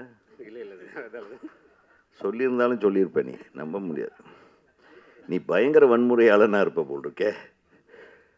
மிகச்சிறந்த ஒரு கருத்தை தான் நீங்கள் எடுத்திருக்கீங்க. இந்த படத்தில் உன்னுடைய இயக்குனர் டெக்னிக் நல்லா இருந்தது. டைரக்டராக நீங்கள் இவ்வளவு கூட்டமும் வந்து உங்களை வந்து பாராட்ட வந்திருக்கும்போது நீ ஜெயிச்சிட்டேன்னே நான் நினைக்கிறேன். ரொம்ப சந்தோஷம். என்னை பொறுத்தவரையிலும் இயக்குனர் சங்கத்திலேருந்து ஒரு இயக்குனர் சாதிக்கிறாருன்னா அது எங்கள் சங்கத்துக்கு பெருமை, எங்களுக்கு பெருமை. அதே மாதிரி காலையிலேருந்து இங்கே தியேட்டர்லேயே இருந்துகிட்ருக்கிற என்னுடைய நண்பர்கள் பத்திரிகையாளர் முதல்ல வந்த உடனே என் காதை கடிச்சாங்க. என்னப்பா சீக்கிரமே வந்துட்டீங்க, சீக்கிரமே விட்ருங்க, மழை காலமாக இருக்குன்னாங்க. இப்போ நம்மளை சீக்கிரம் விட்டாதானப்பா, அதுக்காக தான் நான் வந்து முதல்ல பேசுகிறேன்னு. புரியுதா உங்களுக்கு? தப்பாக நினச்சிக்கூடாது. இந்த பெப்சி தலைவர் வந்திருக்காரு, எங்கள் அண்ணன் டார்ச்சர் பண்ணிடுவாரே முதல்ல பேச ஆரம்பித்தாருன்னு அவர் வேறு பயந்துட்டு உட்காந்துருக்காரு. ஆக மொத்தம் இந்த படத்தை பார்த்த உடனே எனக்கு ஒரு 2-3 ப்ளசண்ட்டான விஷயம். மியூசிக் வந்து எக்ஸ்ட்ராடினரிலி குட், ரொம்ப நல்ல இசையமைப்பு பண்ணி எடுத்த உடனே ஒரு குத்துப்பாட்டு, அந்த சாராய பாட்டு, அது அப்படி ஒன்று வச்சுக்கிறது, அப்படி ஒன்று ஜாலியாக அதை கொஞ்சம் அவாய்ட் பண்ணிவிடுங்களேப்பா. எதை பார்த்தாலும் ஒருத்தர் பப் அடிக்கிறது, தண்ணி அடிக்கிறது, அது வேறு. அது ஒரு டேகு குடிப்படுறது இப்போ உடல் நலத்துக்கு கேடுன்னு போட்டே குடிக்கிறானுங்கன்னு வேறு, அது ஒரு லைன் வேறு எழுதி விட்டு அதுக்கு ஒரு நல்ல விஷயத்தை கொண்டாந்துருக்கீங்க. பரவாயில்ல, இன்னும் குடிக்கிறவங்க குடிக்கட்டும், அப்புறம் அது குடிக்கக்கூடாதுன்னு தடுக்கிறவன் தடுக்கட்டும். இதெல்லாம் கவர்மெண்ட் வேலை. அதுக்கப்புறம் பார்த்தா அந்த ஹீரோயின் ரொம்ப அழகாக இருந்தது. ஹீரோயின் இங்கே வராதது நம்ம பேரரசுக்கு ரொம்ப குறையாக இருக்குது. வந்திருக்காங்களா? இங்கே வந்துட்டாங்களா? பக்கத்தில் இல்லாதது குறையாக இருக்கு. நான் ஏதாச்சும் சொன்னேன்னா இதோ வந்திருக்காங்கன்றதா? அப்போ அவருக்கு தெரிஞ்சு. ஸோ ரொம்ப நல்லா நடிச்சிருந்தீங்க 2 பேருமே. ரொம்ப கெமிஸ்ட்ரி நல்லா ஒர்க் அவுட் ஆகிருந்தது. நீ என்ன லவ் பண்ணுறியான்னு கேட்ட உடனே கட் பண்ண அந்த பாட்டு சூப்பராக இருந்தது. இவன் சிரிச்சா கொஞ்சம் மோகன்லால் மாதிரி இருக்கான் வாய். ஸோ சின்ன மோகன்லால் மாதிரி நீ வந்து நல்லா வரணும். Wish you all the best. ரொம்ப ரொம்ப நல்லா இருந்தது. ப்ளசண்ட்டான ஃபேஸு, நல்லாவும் நடிக்க வச்சுருக்காருன்னு நினைக்கிறேன். நல்ல வசனம் பேசுகிறீங்க, தமிழில் பேசுகிறீங்க 2 பேரும், ரொம்ப சந்தோஷம். அப்புறம் இங்கே மேடையில் இன்னொரு மிகப்பெரிய நடிகர், மலையாளத்திலேருந்து ஆரம்பித்து தமிழ்லையும் கலக்கிட்டு இருக்கிற தேனப்பன் நடிகர் அவர்களே. ஏன்னா அவர் என்னை பற்றி எதுவுமே நடிப்பை பற்றி பேசலைன்னு அவர் பின்னாடி வந்து என்னை திட்டிட போகிறான்றதுக்காக. ஏன்னா இப்போ அவர் தயாரிப்பாளர்லாம் இல்லை, பல தயாரிப்பாளரை காப்பாற்றுகின்ற நடிகராக மாறிட்டார். ஆக தேனப்பன் அவருக்கு நீங்கள் நடிச்சிருக்கீங்களா இதில்? பரவாயில்ல, நீங்கள் நடிக்காத ஒரு படத்துக்கு இங்கே வந்து இவ்வளோ நேரம் உட்காந்துருக்கிறது பெரிய விஷயம். ஏன்னா பெரிய நடிகர்களுக்கெல்லாம் டேட்டு கிடைக்கிறது, டைம் கிடைக்கிறது கஷ்டம் இல்லையா செல்வா? ஆமாம், இது ரொம்ப நன்றி சார். எங்கள் இயக்குனர் சங்க உறுப்பினருக்காக நீங்கள் வந்து மேடையில் இவ்வளோ தூரம் இருந்தது நன்றி. அதே தம்பிக நிறைய பேர் இந்த படத்தில். அப்புறம் பரத் வந்திருக்காரு, அவர் நட்புக்காக வந்திருக்காரு. கரெக்டாக பரத் சார்? ஒரு மிகச்சிறந்த நடிகர் அவர். பரத் டான்ஸ் ஆடினா வந்து தமிழ்நாடே ஆடும், அந்த மாதிரி அவர் one of the very finest artist. அவர் இந்த வருஷம் ஒரு மிகப்பெரிய படத்தை பண்ணணும் அப்படின்னு நான் எங்கள் சங்கத்து சார்பாக, பக்கத்துலேயே உங்கள் டைரக்டர் ஒருத்தர் உட்காந்துருக்காரு, அவரை வச்சே நீங்கள் பண்ணலாம். திரும்பவும் இன்னொரு படம் பண்ணுங்கள், பழனி மாதிரி. இன்னும் நிறைய ஊர் பேர் அப்படியே யூஸ் பண்ணாமல் இருக்காங்க. டைரக்டருக்கு ரொம்ப குஷியாகிடுவார் அவர். போகிற போக்கில் டைட்டில் அப்படியே பைக்கில் போயிட்டுருக்கும்போது இப்படி பார்ப்பார், காரில் போயிட்டுருக்கும்போது இந்த ஊர் பேர் வச்சிடலாம், இந்த ஊர் போகிற வழியில் டைட்டில் வைக்கிற ஒரே ஆள் நீங்கள் தம்பி பேரரசு தான். ஏன்னா செல்வமணி சார் சொன்னீங்கன்னா அவர் யோசனை பண்ணால் கொஞ்சம் கிராண்டியர், அவர் கொஞ்சம் பெரிய ஆர்டிஸ்ட் வேணும் செல்வமணி சாருக்கு. அவருக்கு நம்மளுக்கு ஒரு வயக்காடு இருந்தால் போது, படத்தை முடிச்சுட்டு வந்துடுவேன். வயக்காடு, 4 ஆடு மாடு, ஒரு பின்னாடி ஒரு நல்ல அழகான ஒரு மலை, ஒரு ஆறு, இவ்வளோ தான் நம்ம லொக்கேஷன். ஸோ ஆமாம், கூட்டு வண்டி இப்போ கட்ட வண்டி இருந்தாலும் பரவாயில்ல. ஸோ அதாவது ரொம்ப வந்து சீரியஸாக பேசி இந்த சினிமாவில் நம்ம திருத்த போகிறோம், நம்ம வாழ வைக்க போகிறோம். இப்போ தயாரிப்பாளர் சொன்னார், உங்கள் தமிழ் சினிமாவை வாழ வைக்கிற பாவம் அவருக்கு. அவர் தெரியல, நம்ம தமிழ் சினிமாவுக்காகவே தான் பண்ணணும் அப்படின்றதுக்காக அவர் சொல்கிறத தப்பாக சொல்லிட்டாரு. தமிழ் சினிமாவை வாழ வைக்கிறதுக்காக தான் நாங்களும் கஷ்டப்பட்டுருக்குறோம். ரொம்ப கஷ்டப்படுறவர் செல்வமணி சார். ஏன்னா தினம் தினம் பஞ்சாயத்து, தினம் தினம் இந்த சினிமாவுக்கு வேற ஒரு லெவலுக்கு நம்ம சினிமாவை கொண்டு போவோம். வெளிநாடுகள்ல எல்லாம் பார்த்தீங்கன்னா, நம்ம ஒரு டிக்கெட் வாங்கும்போதே அந்த டிக்கெட் காசில் ஹீரோவுக்கு ஒரு பர்சன்டேஜ் சம்பளம் போயிடும், டைரக்டருக்கு ஒரு பர்சன்டேஜ் போயிடும், நடித்த நடிகர்களுக்கு போயிடும், டிஸ்ட்ரிபியூட்டருக்கு போயிடும், தயாரிப்பாளருக்கு காசு போயிடும். ஒரு டிக்கெட் நம்ம வாங்கும்போதே அந்த மாதிரி தமிழ் சினிமா உருவாகணும். அப்போ தான் நேர்மையாக படம் எடுக்கிறவங்க நேர்மையாக படம் எடுப்பாங்க. நல்ல படங்களுக்கு அப்பப்போ அவங்களுக்கு உண்டான வெகுமதி வந்து சேரும், லாபங்கள் வந்து சேரும். ஸோ அதை தொடர்ந்து அந்த மாதிரி ஒரு நிலைமை நம்ம அடையிறதுக்காக போராடிக்கிட்டு இருக்கோம். அதுக்கு மிக முக்கிய ஒரு போராளியாக வந்து செல்வமணி சார் இங்கே இருக்கார். அவருக்கு நம்ம வந்து ரொம்ப தேங்க்ஸ் சொல்கிறோம். ஏன்னா தீபாவளிக்கு முன்னாடி நாள் கூட எங்களை நிம்மதியாக விடல. இங்கே வாங்க ஒரு மீட்டிங் இருக்குன்னு பெப்சியில் எங்களை கூப்பிட்டு வச்சு செஞ்சிட்டாரு. என்ன பண்ணுறது, அன்றைக்கி ஒரு பஞ்சாயத்து. சரி தீபாவளி என்றைக்காவது நாளைக்கு ஃப்ரீயானே அப்படின்னு ஒரு ஃபோன் வரும். இல்லை அப்படி, அதாவது நம்ம சினிமாவுக்கு எப்படியாவது நல்ல அடிக்கடி எனக்கு அவர்கிட்ட பிடிச்ச விஷயம், நானே கேட்பேன், ஏன் தம்பி இவ்வளவு டார்ச்சர் அனுபவிக்கிறேன், நீயும் தூங்கவே மாட்டியா அப்படின்னு தான் கேட்பேன் அவரை, செல்வமணி சாரை. அவர் சொல்லுவார், அண்ணே செல்வமணின்னு ஒரு பேர் எப்படி வந்தது, இந்த சினிமாவினால தான் இந்த செல்வமணிக்கு எல்லாத்துக்கும் தெரியுது. அந்த சினிமாவுக்காக நம்ம ஏதாவது செய்யணுமில்ல, அதுக்காக தானே நான் இப்படி இருக்கிறேன், இப்படி செய்கிறேன்னாரு. ஸோ அந்த நல்ல உள்ளத்துக்கு நம்ம இந்த இடத்துல நம்ம ஒரு பொதுவாக நம்ம எல்லோரும் தெரிஞ்சுக்கணும். ஏன்னா ஏதோ சும்மா வர்றாங்க கூப்பிட்றாங்க நாங்கள் எல்லாம் வர்றோம் அப்படின்லாம். இதே நம்ம இயக்குனர் சங்கத்தில் கூட அணுதினமும் வந்து ரொம்ப தூரத்துலேருந்து வந்துட்டுருக்கிறவர் நம்ம செயலாளர் நம்ம பேரரசு சார். சும்மாலாம் வரல, வந்து உட்காந்தாருன்னா இங்கே ஒரு 2 பேர் என்ன செலவு, யாருக்கு எங்கே ஷூட்டிங்கில் இருக்காங்க, என்ன பிரச்சனை, அவர் ஒரு பஞ்சாயத்து எடுத்து அவர் பாட்டுக்கு பண்ணிகிட்டே இருப்பார். இதெல்லாம் எதுக்குன்னா, we love cinema, we want this industry to be free and happy.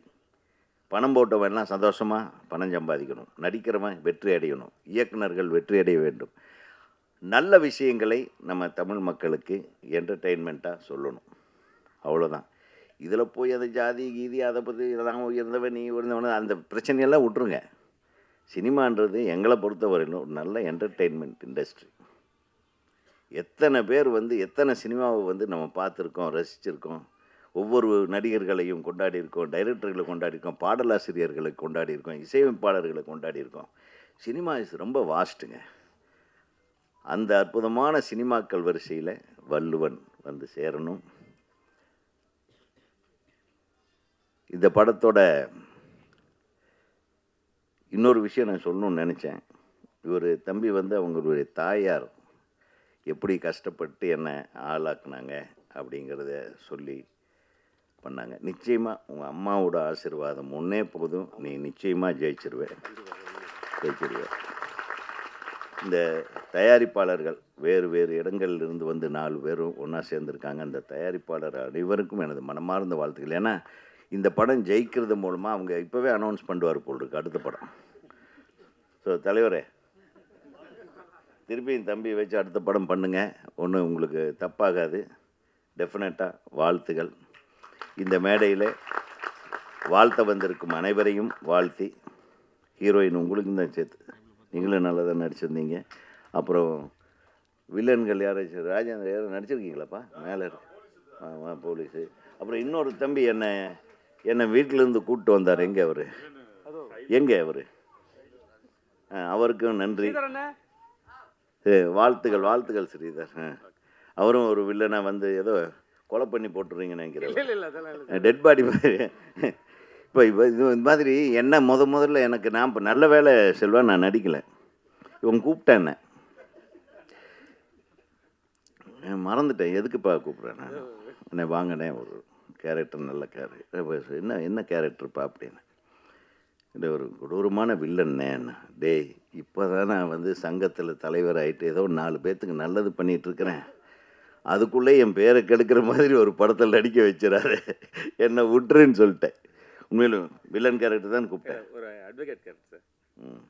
சரி, நெகட்டிவ் பண்ண மாட்டேன். ஆமாம், நன்றி. இந்த திரைப்படம் மிகப்பெரிய வெற்றி படமாக அமைய தமிழ்நாடு திரைப்பட இயக்குநர்கள் சங்கத்தின் சார்பாகவும் எங்கள் அனைவரது சார்பாகவும் இந்த படத்தை நல்லபடியாக கொண்டு போய் சேர்க்கக்கூடிய கடமை உங்களுக்கு இருக்குது. இந்த படத்தை முழுசாக பார்த்த கடைசியில் நீங்கள் அதை செய்வீங்க. இப்போ இதை பற்றி நல்ல பப்ளிசிட்டி கொடுங்க என்று சொல்லி அனைவருக்கும் நன்றி கூறி விடுபடுகிறேன். எனக்கு கொடுத்த உயிர் கொடுத்த தாய் தந்தையருக்கு என்னுடைய முதல் வணக்கம். என்னை சினிமாவில் அறிமுகப்படுத்திய புரட்சி கலைஞர் எங்கள் ஆசான் சொக்க தங்கம் தெய்வ திரு கேப்டன் அவர்களுக்கு என்னுடைய 2வது வணக்கம்.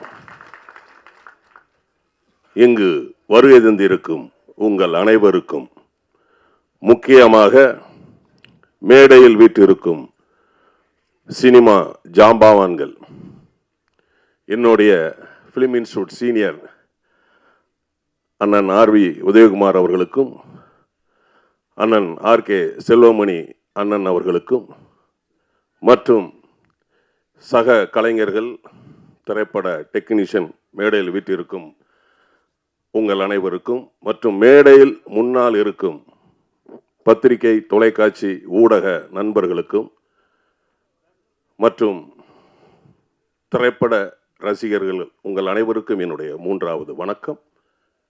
என்னுடைய பேச்சில் நிறை இருந்தால் எடுத்துக்குங்க, குறை இருந்தால் மன்னிச்சுக்குங்க. வள்ளுவன் அவர் சொன்னார், இயக்குனர் இதுக்கு முன்னாடி சொன்னார், இந்த நாட்டிற்கோ இந்த தேசத்திற்கோ துரோகம் செஞ்சால் அவனை கொன்னா கூட அது தர்மம் அப்படின்னாரு. கண்டென்ட் உங்களுக்கு கொடுத்துட்றேன். அப்போ செப்டம்பர் 27 கடந்த மாதம், நீங்களே புரிஞ்சுக்கிங்க என்ன செய்யணும் அப்படிங்கிறத. வள்ளுவன் இயக்குனராக எனக்கு ரொம்ப வருஷமாகவே தெரியும். நான் சினிமாவுக்கு வந்து கிட்டத்தட்ட 40 வருஷம் ஆச்சு.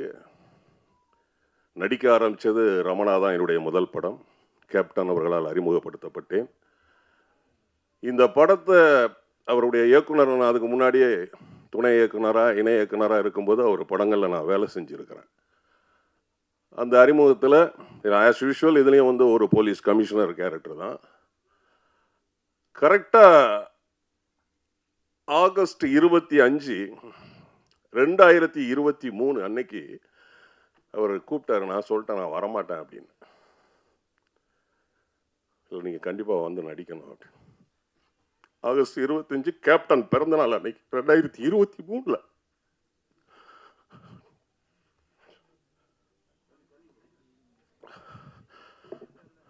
நான் சொன்னேன் சார் நான் வரலைங்க அப்படின்னு. இல்லை நீங்கள் கண்டிப்பாக அந்த கேரக்டர் பண்ணணும் அப்படின்னு. அப்போ நான் சொன்னேன் 2 மணிக்கு மேலே நான் வரேன் அப்படின்னு. தலைவர்கிட்ட போய் ஆசீர்வாதம் வாங்கிட்டு 2 மணிக்கு தான் நாங்கள் போய் நடித்தோம். என் வாழ்க்கையில் இந்த படம் மறக்கவே முடியாது. வள்ளுவன் அருமையான, எல்லாரும் சொன்ன மாதிரி ஒரு தமிழ் டைட்டில். அதோட இயக்குனருக்கு என்னுடைய வாழ்த்துக்கள், மற்றும் இசையமைப்பாளர் அஸ்வத் அவர்களுக்கும் என்னுடைய வாழ்த்துக்கள், டெக்னீஷியன் அனைவருக்கும் என்னுடைய வாழ்த்துக்கள். சினிமா அப்படின்னா தெரியும், ஏன்னா நாங்கள் தியரி படிச்சிருக்கிறோம் ஃபிலிம் இன்ஸ்டியூட்டில். சினிமா அப்படிங்கிறதுக்கு அர்த்தம் வந்து கேமரா. 1839 வருஷம் கண்டுபிடிக்கப்பட்டது இந்த சினிமா. 1878 மறு உருவம் வந்தது இந்த சினிமாவுக்கு. Charles, Thomas Alva Edison, Lumière brothers இவர்களால் உருவாக்கப்பட்ட இந்த சினிமாவில் இந்தியாவில் 1918 தாதா சாஹிப் பால்கே அவர்கள் ராஜா ஹரிச்சந்திரா அப்படின்னு ஒரு படத்தை முதலாக உருவாக்கினார். தமிழில் நடராஜ முதலியார் அவர்கள் உருவாக்கினார். நம்ம படிச்சிருக்கிறோம் சினிமாவில். காளிதாஸ் நம்மளுடைய முதல் திரைப்படம் 1931. ஃபஸ்ட்டு உலக சினிமா படம் round the garden cinema scene, round the garden scene. இதை ஏன் சொல்ல வரேன்னா, இந்த சினிமாவில் நீங்க நான் எல்லாரும் இருக்கிறது கடவுளின் வரப்பிரசாதம். சினிமா வந்து சாதாரண விஷயம் கிடையாது. அண்ணன் செல்வமணி அண்ணன் வந்து 24 கிராஃப்டையும் அவர் வந்து ஹேண்டில் பண்றாருன்னா சாதாரண விஷயமா? சினிமா தெரிஞ்சாதான் அதை பண்ண முடியும். அதை பண்றார் அண்ணன் செல்வமணி அவர்களும் சரி, இயக்குனர் சங்க தலைவர் அண்ணன் ஆர்வி உதயகுமார் ஆகட்டும், அப்புறம் இயக்குனர் அண்ணன் பேரரசு அவர்கள், நான் நிறைய படங்கள் பண்ணால் கூட இனிய ஈஸியாக கொண்டு போய் சேர்த்து விட்டது வந்து அண்ணன் படம் தான், திருப்பாச்சி தான். பேசாம ஊருக்கு வந்தமா போனோமா இல்லாம வீணா எங்க ஊரு கோயில் விஷயத்துல தலைவரானி, எங்க ஆத்தாளுக்கு ஒரு ஆளை வெட்டுறது ஒண்ணுதான், 10 ஆடை வெட்டுறது ஒண்ணுதான் அப்படின்னு ஒரு அருமையான ஒரு படத்தை எனக்கு கொடுத்து, அதுக்கு பிறகுதான் நான் நிறைய படங்கள் நடிக்க ஆரம்பிச்சேன். பேரரசு சார் இந்த நேரத்தில் இந்த மேடையில் நன்றியை தெரிவிச்சுக்கிறேன். அதனால சினிமாவில் நாம் இருக்கிறது சாதாரண விஷயம் கிடையாது. அந்த சினிமாவில் நீங்கள் நான் இருக்கிறது கடவுளுடைய வரப்பிரசாதம், கொடுப்பினை. இந்த மாதிரி தயாரிப்பாளர்கள், ராஜேந்திரன், 2 ராஜேந்திரன் இருக்கிறாங்க தயாரிப்பாளர்கள். பாலச்சந்திரன் ஒருத்தர் இருக்கிறாரு, சேத்தன் கவுடாவா இன்னொரு தயாரிப்பாளர். ஸோ இவங்கெல்லாம் அவங்க முதலே சொல்லிட்டு போனார், நாங்கள் வந்து தமிழ் சினிமாவை வாழ வைக்கிறோம். ஏன்னா அவங்க அந்த உச்சரிப்பு கொஞ்சம் வார்த்தைகள் மாறினோன்னா அந்த மேடையில் அது வந்து ஒரு நகைப்பாகி போச்சு. பட் அவங்க உள்ளார்ந்த அந்த மனசுக்குள்ளே என்ன வச்சுருக்காங்க அப்படிங்கிறது அதுக்கப்புறம் வந்து தெளிவாக அண்ணன் ஆர்வி தேவகுமாரன் அதை பேசுனாங்க. சினிமா அது ரமேஷ் கண்ணா அண்ணன் சொன்ன மாதிரி உங்கள் அம்மா எங்கள் அம்மா கிடையாது, அது சினிமா அப்படின்னு சொல்லி ஒரு படத்தில் சொல்லுவார். இந்த சினிமாவில் நாம் இருக்கிறோம். இந்த சினிமாவில் நம்மளுடைய சங்கர் சார் இயக்குனர் அவர்கள் மீண்டும் மீண்டும் நீங்கள் படம் கொடுக்கணும். அதே போல் தயாரிப்பாளர்களும் நீங்களும் மீண்டும் மீண்டும் இந்த படங்கள் எடுக்கணும். ஏன்னா நம்ம ஜெயிக்கிறதுக்கு உண்டான வழிகள் நம்ம பார்க்கணும், எங்கே விடுறோமோ அங்கே தான் நம்ம பிடிக்கணும். அதனால் தொடர்ந்து நீங்கள் தயாரிப்பாளர்கள் படம் எடுக்கணும். என்னோடு நடித்த சக கலைஞர்கள் அனைவருக்கும் என்னுடைய வாழ்த்துக்கள். ஏன்னா சங்கர் சார் வந்து சொல்லி ஆகணும், ஒரு எக்ஸ்பீரியன்ஸ் டைரக்டர், அவர்கிட்ட நம்ம வந்து நடிக்கிறது ரொம்ப ஈஸியாக இருந்தது. ஏன்னா அவர் ஏன்னா இப்போ இயக்குனர்கள்லாம் நம்ம பார்க்குறோம், நம்ம இயக்குனர்களை புதுசாக வந்த இயக்குனர்கள்லாம் பார்க்குறோம், ஒன்றுமே தெரியாமல் ஒரு ஷார்ட் ஃபிலிம் எடுத்துகிட்டு அதை கொண்டு போய் காட்டிட்டு அப்புறமா வந்து டைரக்டர் ஆகிட்டு அதை ஓப்பனாக ஸ்டேட்மெண்ட்டாகவே சொல்கிறாங்க, எனக்கு முதல் படம் எடுக்கும்போது ஒன்றுமே தெரியாது, நான் ஒரு பஸ்ஸு டிரைவர் மாதிரி பின்னாடி இருந்து எல்லாம் பஸ்ஸை தள்ளி விட்டாங்க அப்படின்லாம் வந்து கொடுக்குறாங்க. ஏன்னா இப்போ கல்ச்சரையும் மாற்றுறாங்க, சினிமா கல்ச்சரையே மாற்றுறாங்க. அந்த 7 நாட்கள்னு ஒரு படத்தில் பாக்யராஜ் சார் லவ் பண்ணுற அந்த அம்பிகா மேடத்தை ராஜேஷ் அவர் டாக்டரு கல்யாணம் கட்டிக்குவார். கிளைமாக்ஸில் ஒரு டயலாக் சொல்லுவார் அவர், என் காதலி உன் மனைவி ஆகலாம், உன் மனைவி என் காதலி ஆக முடியாது. ஆனால் இப்போ கல்ச்சர் எப்படி இருக்குது சினிமா, இப்போ வந்து லேட்டஸ்ட்டாக ஒரு படம் பார்த்தோம், ஆனால் அதைத்தான் ரசிக்கிறாங்க, கல்ச்சரை மாற்றுறாங்க. தயவு செய்து நம்மளுடைய கல்ச்சரை மாற்றாதீங்க. ஏன்னா நமக்குன்னு சினிமாவுக்குன்னு தமிழ் சினிமாவுக்குன்னு ஒரு வெயிட் இருக்குது. அதனால தான் இப்போ வந்து படங்கள்லாம் காந்தாரா மாதிரி வேற மாதிரி லெவலில் ஓடிக்கிட்டு இருக்கு. தமிழ் சினிமா ஏன் அப்படி பாதிப்பு ஆகுது அப்படின்னா இந்த மாதிரி கதைகள், இந்த மாதிரி கலாச்சார சீரழிவு தான். தயவு செய்து தயாரிப்பாளர்கள் நம்மளுடைய கல்ச்சரை பேஸ் பண்ணி படம் எடுக்கணும்னு கேட்டுக்கிறேன். என்னுடைய பேச்சில் நிறைய இருந்தால் எடுத்துக்கோங்க, குறை இருந்தால் மன்னிச்சுங்க. நன்றி, வணக்கம். கல்வி சிறந்த தமிழ்நாடு, புகழ் கம்பன் பிறந்த தமிழ்நாடு, வள்ளுவன் தன்னை உலகனுக்கே தந்து வான்போல் கொண்ட தமிழ்நாடு.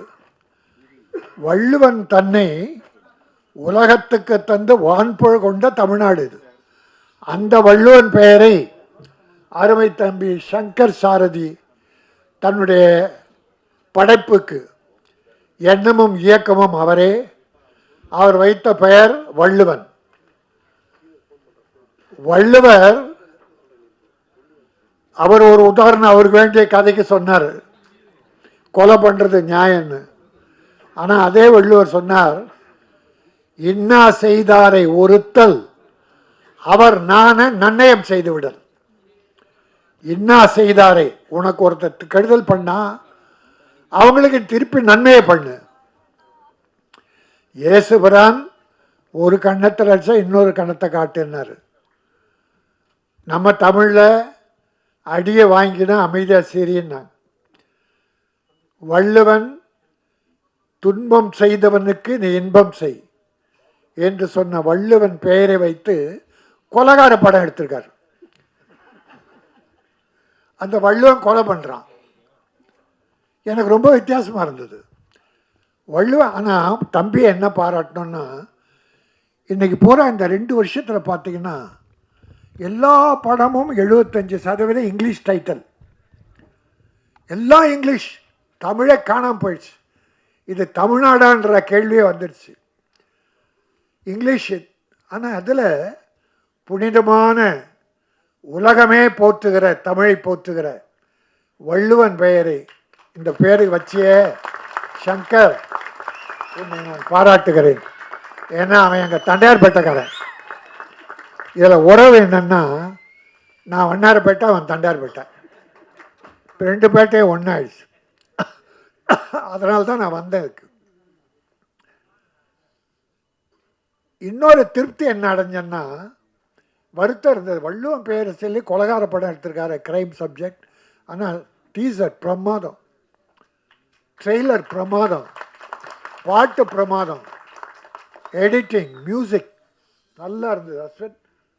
அஸ்வத்தா பியூட்டிஃபுல். 3 சாங்குமே ரொம்ப நல்லா இருந்தது.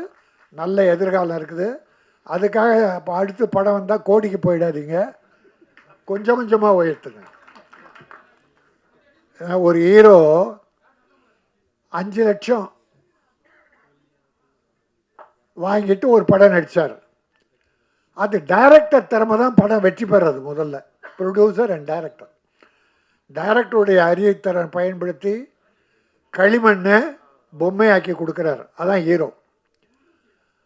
அப்படி ஆக்கின அந்த படம் வெற்றி பெற்றுச்சு, ஃபஸ்ட் பிக்சர். 2வது படத்துக்கு அந்த ஹீரோவை கேட்டால் 2 கோடி சம்பளம் கேட்டார். 2 கோடி. அக்கிரமம். அதனால் ஒரு நியாயம் என்ன இருந்தாலும் ப்ரொடியூசரை வாழணும். இந்த ப்ரொடியூசர் சொன்னார், நான் தொழிலாளரை வாழ வைப்பதற்காக தமிழ் படம் எடுத்தேன்னார். மகிழ்ச்சியாக இருந்தது. தொழிலாளி வாழ்ந்தா, முதலாளி வாழ்ந்தா தொழிலாளி வாழ்வான். தொழிலாளி நல்லா இருக்கான்னா முதலாளி நல்லா இருக்கான்னு அர்த்தம். முதலாளிக்கும் தொழிலாளிக்கும் அதான் லாளி வச்சான், ஆளி. முதலாளி தொழிலாளி. ஆகவே இந்த படத்தினுடைய டீசர் 3 சாங் பிரமாதம், நல்லா பண்ணியிருந்தாங்க. Crime subject. அது மட்டும் இல்லை, சட்டத்தின் ஓட்டைகளை பற்றி எடுத்து சொன்னார். அதாவது பணம் இருந்தால் நீதியே விலைக்கு வாங்கிடலாம், வாங்குறாங்க. இப்போ நிறைய விலை போகுது நீதி. இப்போ நீதிபதியில் பாதி ஆயிட்டாங்க. பாதி தான் நீதி, மீதி எல்லாம் நிதி. பணம் கொடுத்தா நீங்கள் நிதி வாங்கிடலாம், நீதியை வாங்கிடலாம். அது எதில் பாதிக்கப்பட்டாருன்னு தெரில. சங்கர் எதோ பாதிக்கப்பட்டாரா, அல்லது இந்த சமுதாயத்தில் நடக்கிற ஓட்டைகளை பார்த்து மனம் நொந்து இப்படிப்பட்ட படம் எடுத்தாரா தெரில. தம்பியுடைய எண்ணத்தையும் எழுத்தையும் நான் வாழ்த்துகிறேன். வள்ளுவன் பெயரை சொன்னதுக்கு வச்சதுக்கு வருத்தப்பட்டேன்னையா, ஒரு கொலகார படத்துக்கு பேரை பார்த்தது. ஆனால் ஒன்று திருப்தி ஆகிட்டேன். ஏன்னா ரூபா நோட்டில் காந்தி பேர் தான் இருக்குது. சாராய கடைக்கு கொடுத்தாலும் அந்த காந்தி நோட்டை தான் கொடுக்குறோம். பிராந்தி கடையில் என்ன கொடுத்து வாங்குகிறோம்? பிராந்தி கடைக்குன்னு வேறு ஏதாவது நோட்டை அடிக்கிறோம்? இல்லை, காந்தி ரூபா தான். லஞ்சம் வாங்குறாங்களே ஆஃபீஸர்ஸ், அரசியல்வாதி, நீதி பாதி, எல்லாரும் லஞ்சம் வாங்குறதுக்கு அந்த காந்தி படத்தை தான் வாங்க, நோட்டை தான் கொடுக்குறோம். ஆகவே இன்றைக்கி காந்தியையே ஊழல்வாதி மாதிரி ஆக்கிட்டானுங்க, ஊழலுக்கு சொந்தக்காரன் ஆக்கிட்டானுங்க. இந்த படம் அரங்கு நிறைந்து எல்லாரும் சொன்னால் நான் மனம் நிறைந்து வாழ்த்துகிறேன். நான் ரொம்ப காலமாக எங்கள் வட சென்னையில் இருக்கவங்க முன்னுக்கு வரணும். பல பகுதியிலேருந்து வர்றாங்க. என் தம்பி செல்லுமணி கஷ்டப்பட்டு முன்னுக்கு வந்தான், அச்சீவ் பண்ணான். உதயகுமார் கஷ்டப்பட்டு முன்னுக்கு வந்தார், அச்சீவ் பண்ணார். பேரரசு 3 டைரக்டருமே மிக அற்புதமாக அச்சீவ் பண்ணாங்க. சினிமாவில் எல்லா காலத்திலும் அவங்களுக்குன்னு ஒரு பேர் உண்டு. என் தம்பி தேனப்பன் பல வெற்றி படங்களை தயாரித்தவன். ஆக அப்படி இந்த படம் இந்த அரங்க நிறைந்த மக்களை பார்க்கிற போது ஒன்று சங்கருக்கு, எல்லாம் ஹீரோவுக்கு, தொழில்நுட்ப கலைஞர்களுக்காக வாழ்த்த வந்திருக்கீங்க. உங்கள் அத்தனை பேரும் வணங்கி உங்களையும் வாழ்த்தி தமிழ் சினிமா வாழ்க. நான் நடிகர்கள் வாழ்வதற்காக சொல்லலை, அவங்க வாழ்ந்துக்கிட்டு தான் இருக்காங்க. தொழிலாளர்கள் வீடு வறுமையில் வாடக்கூடாது. தொழிலாளி நல்லா இருக்கான்னா சினிமா நல்லா இருக்கான்னு அர்த்தம். ப்ரொடியூசர் நல்லா இருக்கான்னா சினிமா ஓஹோன்னு இருக்குன்னு அர்த்தம். ஆகவே இந்த பணம் போட்ட தயாரிப்பாளர் இந்த படம் வெற்றியின் மூலமாக பொருளை மூலதனத்தை திரும்ப பெற்று மீண்டும் தமிழ் படம் எடுத்து வெற்றி ப்ரொடியூசராக வளம் வர வேண்டும், தமிழை வாழ வைக்க வேண்டும். இனி இப்படி தமிழ் டைட்டிலாக வைங்க. நான் தமிழக முதல்வர் தளபதி மு.க. ஸ்டாலின் அவர்களை வேண்டி கேட்டுக்கொள்கிறேன். அவருடைய தகப்பனார் முத்தமிழர் மாறிஞர் கலைஞர், அவர் காலத்தில் இப்படி தான் இங்கிலீஷில் பேர் வச்சாங்க டைட்டில். நாங்கள்லாம் அப்போ ப்ரொடியூசர் கவுன்சில் செக்ரட்டரியாக இருந்தேன். தலைவர் நாங்கள்லாம் போய் இப்படியே தமிழே மறந்துட்டாங்க, இங்கிலீஷில் பேர் வைக்கிறாங்களே போது அவர் சரி போ அப்படின்னார். அருமையான ஒரு வேலை பண்ணார். எப்படி பண்ண அந்த ப்ரொடியூசரை திருத்தலாம். டைரக்டர், ப்ரொடியூசர் யாரும் பேர் வைக்கிறது இல்லை, இதெல்லாம் டைரக்டர் சம்மந்தப்பட்டது தான். தமிழ் பெயர் வைக்க என்ன பண்ணோன்னு டாக்டர் கலைஞர் கருணாநிதி அவர்கள் ஒரு யோசனை பண்ணார். சிறுமுதலீட்டு படங்கள் தமிழில் பெயர் வைக்கிற சிறுமுதலீட்டு படங்களுக்கு மானியன்னார். மானியன்னா ஒரு படத்துக்கு 3 லட்சம் ரூபா நிதி கொடுத்தார். எப்போ தமிழ் பெயர் வைத்தால் அதில் விரசம் இருக்கக்கூடாது, கற்பழிப்பு ஓவராக இருக்கக்கூடாது, வெட்டு குத்து இருக்கக்கூடாது, அராஜகம் இருக்கக்கூடாது. அப்படி படம் எடுத்தினா 3 லட்சம் கொடுத்தாரு. எல்லாம் தமிழில் பேர் வைக்கணும். எல்லாருமே தமிழில் பேர் வைக்க ஆரம்பித்தான். பெருமுதட்டு படக்காரன் கூட தமிழில் பேர் வச்சு நிதி வாங்கினான். அப்புறம் ஜெயலலிதா வந்து அதை 5 லட்சம் ஆக்கினாங்க. பிறகு கலைஞர் கடைசியில் அதை 7 லட்சம் ஆக்கினார். பிறகு இன்ன வரைக்கும் ஒரு 7-8 வருஷமாக அது கொடுக்காமல் இருக்காங்க. இடையில் அதிமுக ஆட்சியில் எடப்பாடியார் ஒரு 40 பேர் 50 பேர் கொடுத்தாரு. இப்போது பல வருடமாக விட்டு போன படங்களுக்கெல்லாம் மு.க. ஸ்டாலின் முதல்வர் அவர்கள் அந்த படம் பார்த்துக்கிட்டு இருக்காங்க. எல்லாத்துக்கும் நிதி கொடுக்க போகிறாங்க. சிறுமுதட்டு படங்களுக்கு தமிழில் பெயர் வையுங்கள், தமிழை வாழ வைப்போம், நாமும் வாழ்வோம். இந்த படம் வள்ளுவன், இந்த உலகம் அறிந்த வள்ளுவன், தமிழை உலகுக்கு அறிமுகப்படுத்திய வள்ளுவன் பெயர் வைத்த இந்த படம் வள்ளுவர் பெயர் போல ஓஹோ என்று ஓடி தமிழக மக்களின் நெஞ்சம் நிறைந்து வசூலை குவிக்க வேண்டும். தயாரிப்பாளர் வாழ வேண்டும், மீண்டும் படம் எடுக்க வேண்டும். இயக்குனர் அடுத்து தொடர்ந்து நல்ல படங்களை எடுத்து தமிழை வாழ வைக்க வேண்டும் கேட்டு நன்றி கூறி முடிக்கிறேன். நன்றி, வணக்கம். மேடையில் வீட்டிற்கும் பெரியவர்களுக்கும் இந்த விழாவிற்கு வருகை தந்திருக்கும் நண்பர்களுக்கும் பத்திரிகையாளர் நண்பர்கள் அனைவருக்கும் என்னுடைய தாழ்மையான வணக்கங்களை தெரிவித்துக் கொள்கிறேன். இந்த படத்தில் எனக்கு நடிக்கிறதுக்கு வாய்ப்பு கொடுத்த இயக்குனர் சங்கர் சாரதி அவர்களுக்கு என்னுடைய முதல் கண் வணக்கத்தை தெரிவித்துக் கொள்கிறேன். ஏன்னா அவர் மூலியமாக தான் இந்த படம் எனக்கு கிடைச்சிது. அவர் மூலியமாக தான் இந்த ப்ரொடியூசர்லேருந்து எல்லாருமே எனக்கு கிடைச்சாங்க. இந்த மேடையும் எனக்கு கிடைச்சிருக்கு. உங்களை எல்லாரையும் பார்க்குற வாய்ப்பு கிடைச்சிருக்கு. அதனால் அவருக்கு முதல் நன்றி சொல்லிக்கிறேன். இந்த படத்தை பற்றி நான் சொல்லணுன்னா, ஃபஸ்ட்டு இந்த படம் வந்து ஷூட் பண்ணும்போது ரொம்ப கஷ்டப்பட்டு தான் பண்ணாங்க.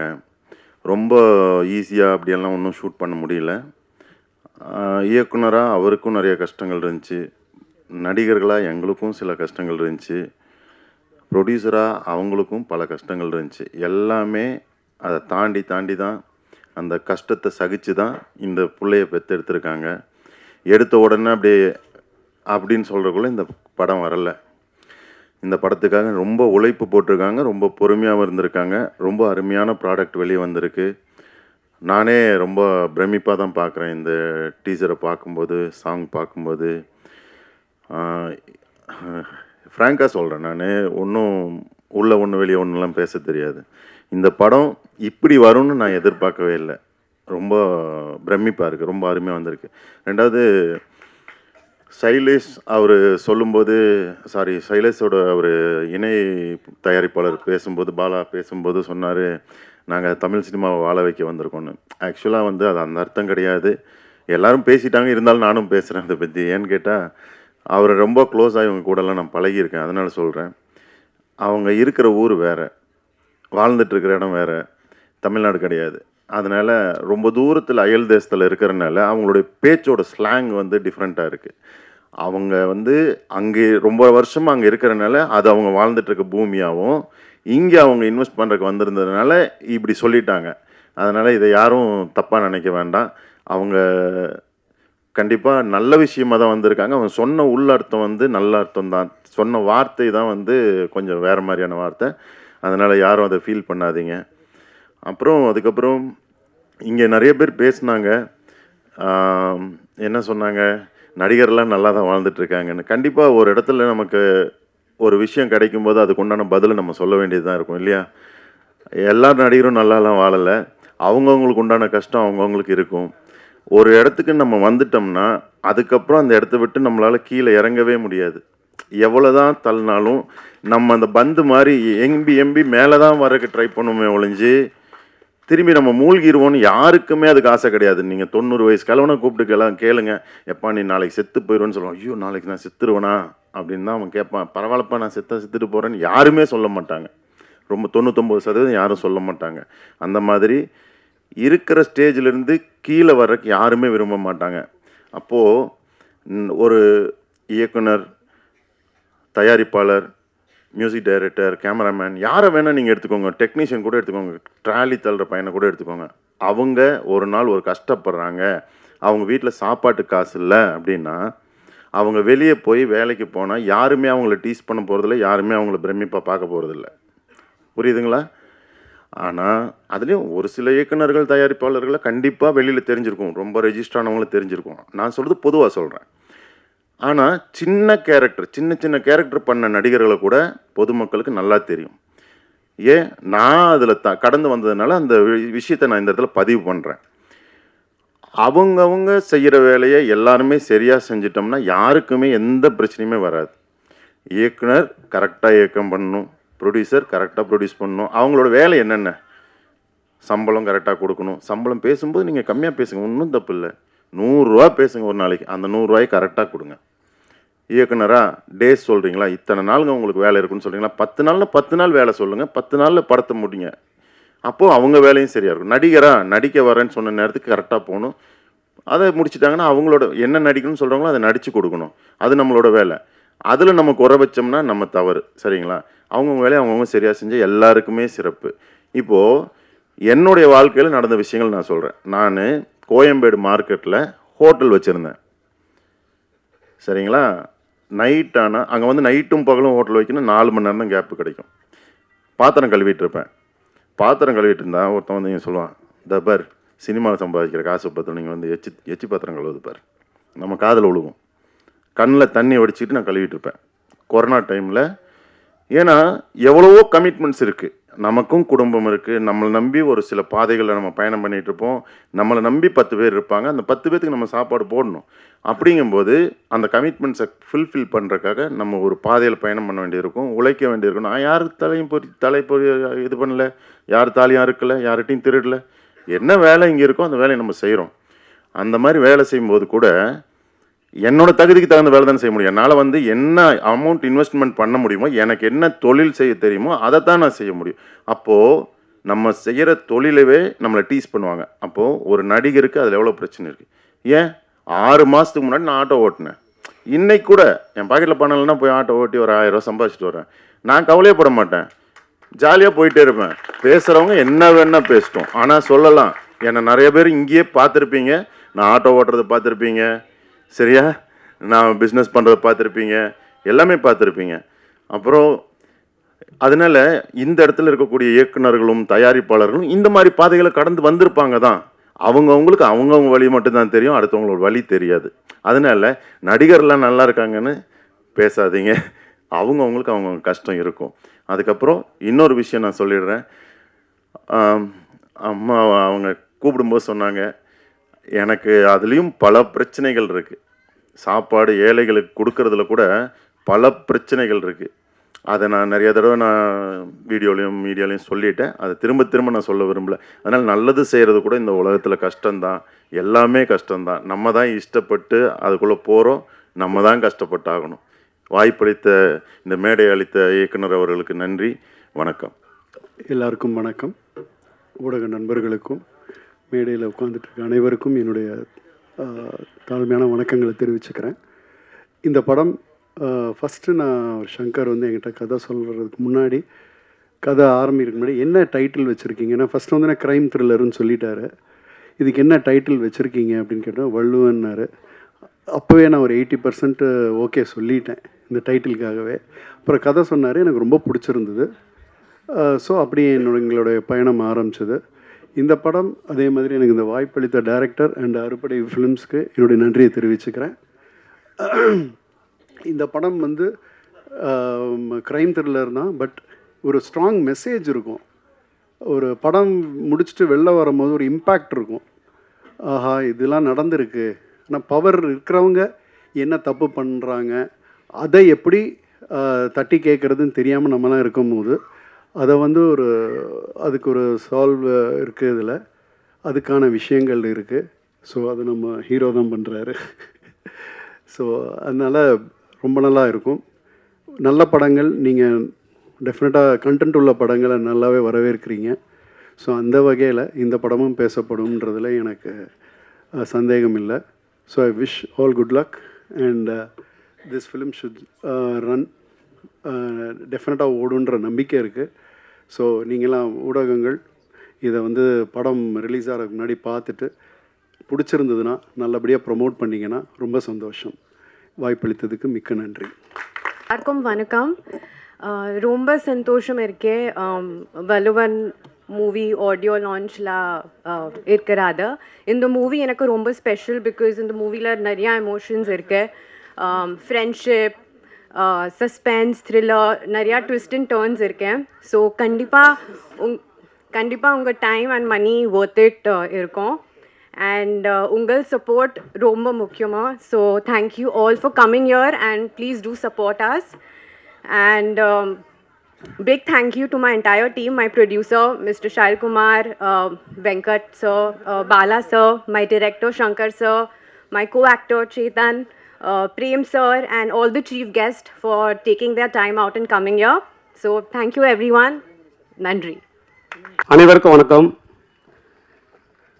வள்ளுவன் திரைப்படத்தின் ஆடியோ டீசர் வெளியீட்டிற்கு வருகை தந்திருக்கின்ற அனைத்து அன்பு உள்ளங்களுக்கும், பத்திரிகை மற்றும் தொலைக்காட்சி அனைத்து உறவுகளுக்கும்,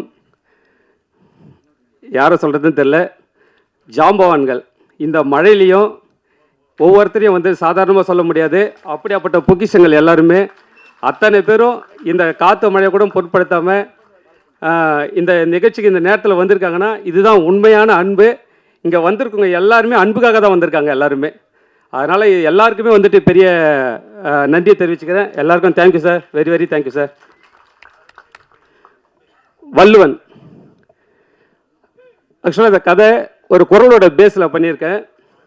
கொலையிற் கொடியாரை வேந்தொருத்தல் பைங்குள் களை கட்டதனோடு நேர். ஒரு குறளோட பேஸு. எவன் ஒருவன் நாட்டில் அநீதி செய்கின்றானோ அவனை கொலை செய்வது தர்மமாகுமே தவிர அதர்மம் ஆகாதுன்னு வள்ளுவர் சொல்கிறாரு. நற்பெயரை காப்பதற்கு தலைப்பெயரை எப்படி பிடிங்க எறியுமோ அதற்கு சமன்னு சொல்கிறார் வந்துட்டு. ஆக்சுவலாக இந்த பேஸில் தான் வந்துட்டு இந்த ஸ்கிரிப்டை வந்துட்டு த்ரில்லர் ஸ்கிரிப்டாக, கமர்ஷியல் த்ரில்லராக எல்லாமே வந்துட்டு என்டர்டெயின்மெண்ட்டாக இருக்க மாதிரி இந்த ஸ்கிரிப்டை வந்து ஸ்க்ரீன் ப்ளே பண்ணியிருக்கேன். ஆக்சுவலாக இயற்றப்பட்ட சட்டங்கள் எல்லாமே பார்த்தீங்கன்னு கேட்டால் அண்ணல் அம்பேத்கர் சட்ட கடவுள். ஆக்சுவலாக அவர் எழுதப்பட்ட சட்டங்கள் எல்லாமே தப்பு பண்ணவன் தப்பிக்கக்கூடாது, அப்பாவிகள் தண்டிக்கக்கூடாதுன்னு தான் வந்து சட்டங்கள் ஏற்றப்பட்டார். ஆனால் இன்றைக்கி யாருமே வந்துட்டு அதுக்குள்ளே இருக்கிற நல்ல விஷயங்களை இன்றைக்கி யாருமே வந்துட்டு படிக்கிறது இல்லை. அதுக்குள்ளே இருக்க ஓட்டைகள் மட்டுமே படித்து இன்றைக்கி வந்து தப்பு பண்ணுறவங்களாம் தப்பிக்கிறதுக்கு உண்டான வழிகளே வந்து நிறைய பண்ணிகிட்டு இருக்காங்க. ஸோ அந்த மாதிரி அதோட பாதிப்புகள் சம்மந்தப்பட்ட விஷயமாகவும் பண்ணிகிட்டு இருக்கேன். அதாவது இன்றைக்கி நாடு சீரழிஞ்சிட்டு இருக்குன்னு கேட்டால் முக்கிய காரணம் என்னென்னா இந்த சட்டங்கள் வந்துட்டு மக்களுடைய பாதுகாக்க ஏற்றப்பட்ட இந்த சட்டம் மக்களுக்கு வந்து பாதுகாக்க கொடுக்க வேண்டிய யாருக்கிட்ட இந்த சட்டத்தை ஒப்படைச்சிருக்காங்களோ அவங்க தான் இந்த நாட்டை சீரழிச்சிட்டு இருக்காங்க.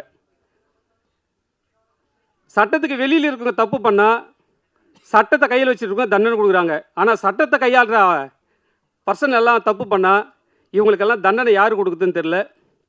இதில் பாதிக்கப்பட்ட ஒருத்தனுடைய வேதனைகள் வழிகள் தான் இந்த படமாக பண்ணியிருக்கேன். ஓகே, மகிழ்ச்சி. இதோட முடிச்சுக்கிறேன். என்னுடைய நன்றி உரையெல்லாம் நான் அதுக்கப்புறம் இது பண்ணியிருக்கேன். வள்ளுவன் இந்த குரலோட பேஸில் தான் வந்து இந்த ஸ்கிரிப்டை பண்ணியிருக்கேன். ட்ரெய்லர் பார்த்துருப்பீங்க. இதோட வழிகள் நிறைந்தது. நம்ம குடும்பத்தில் ஒவ்வொருத்தருமே சரி, இதோட ஸ்கிரிப்ட் பார்த்தீங்கன்னு கேட்டிங்கன்னா, நம்ம குடும்பத்தில், நம்ம எதிர் வீட்டில், நம்ம வீட்டில், பக்கத்து வீட்டில், குடும்பத்தில் இருக்கிற ஒவ்வொரும் பாதிக்கப்பட்ட இந்த வழிகளை தான் இதை ஸ்க்ரீன் பிளேவாக பண்ணியிருக்கேன்.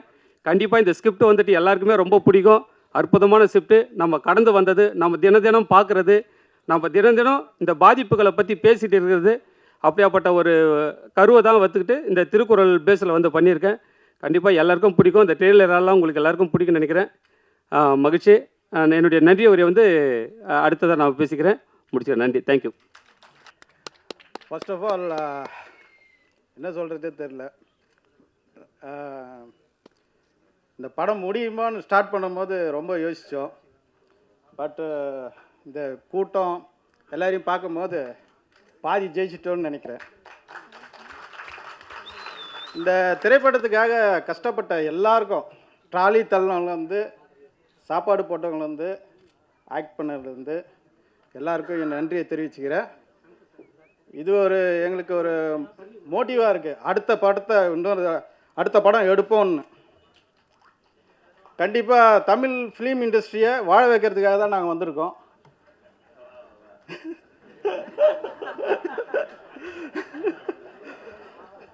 இல்லை, ஆக்சுவலாக வந்து எங்களோட பிளான் வந்து கன்னட படம் தயாரிக்கணும்னு தான் பார்ட்னர் ஸ்டைல் சொன்னா போல. நான் தான் தமிழ்நாட்டில் ஒரு ஃபஸ்ட்டு படம் எடுக்கணும்.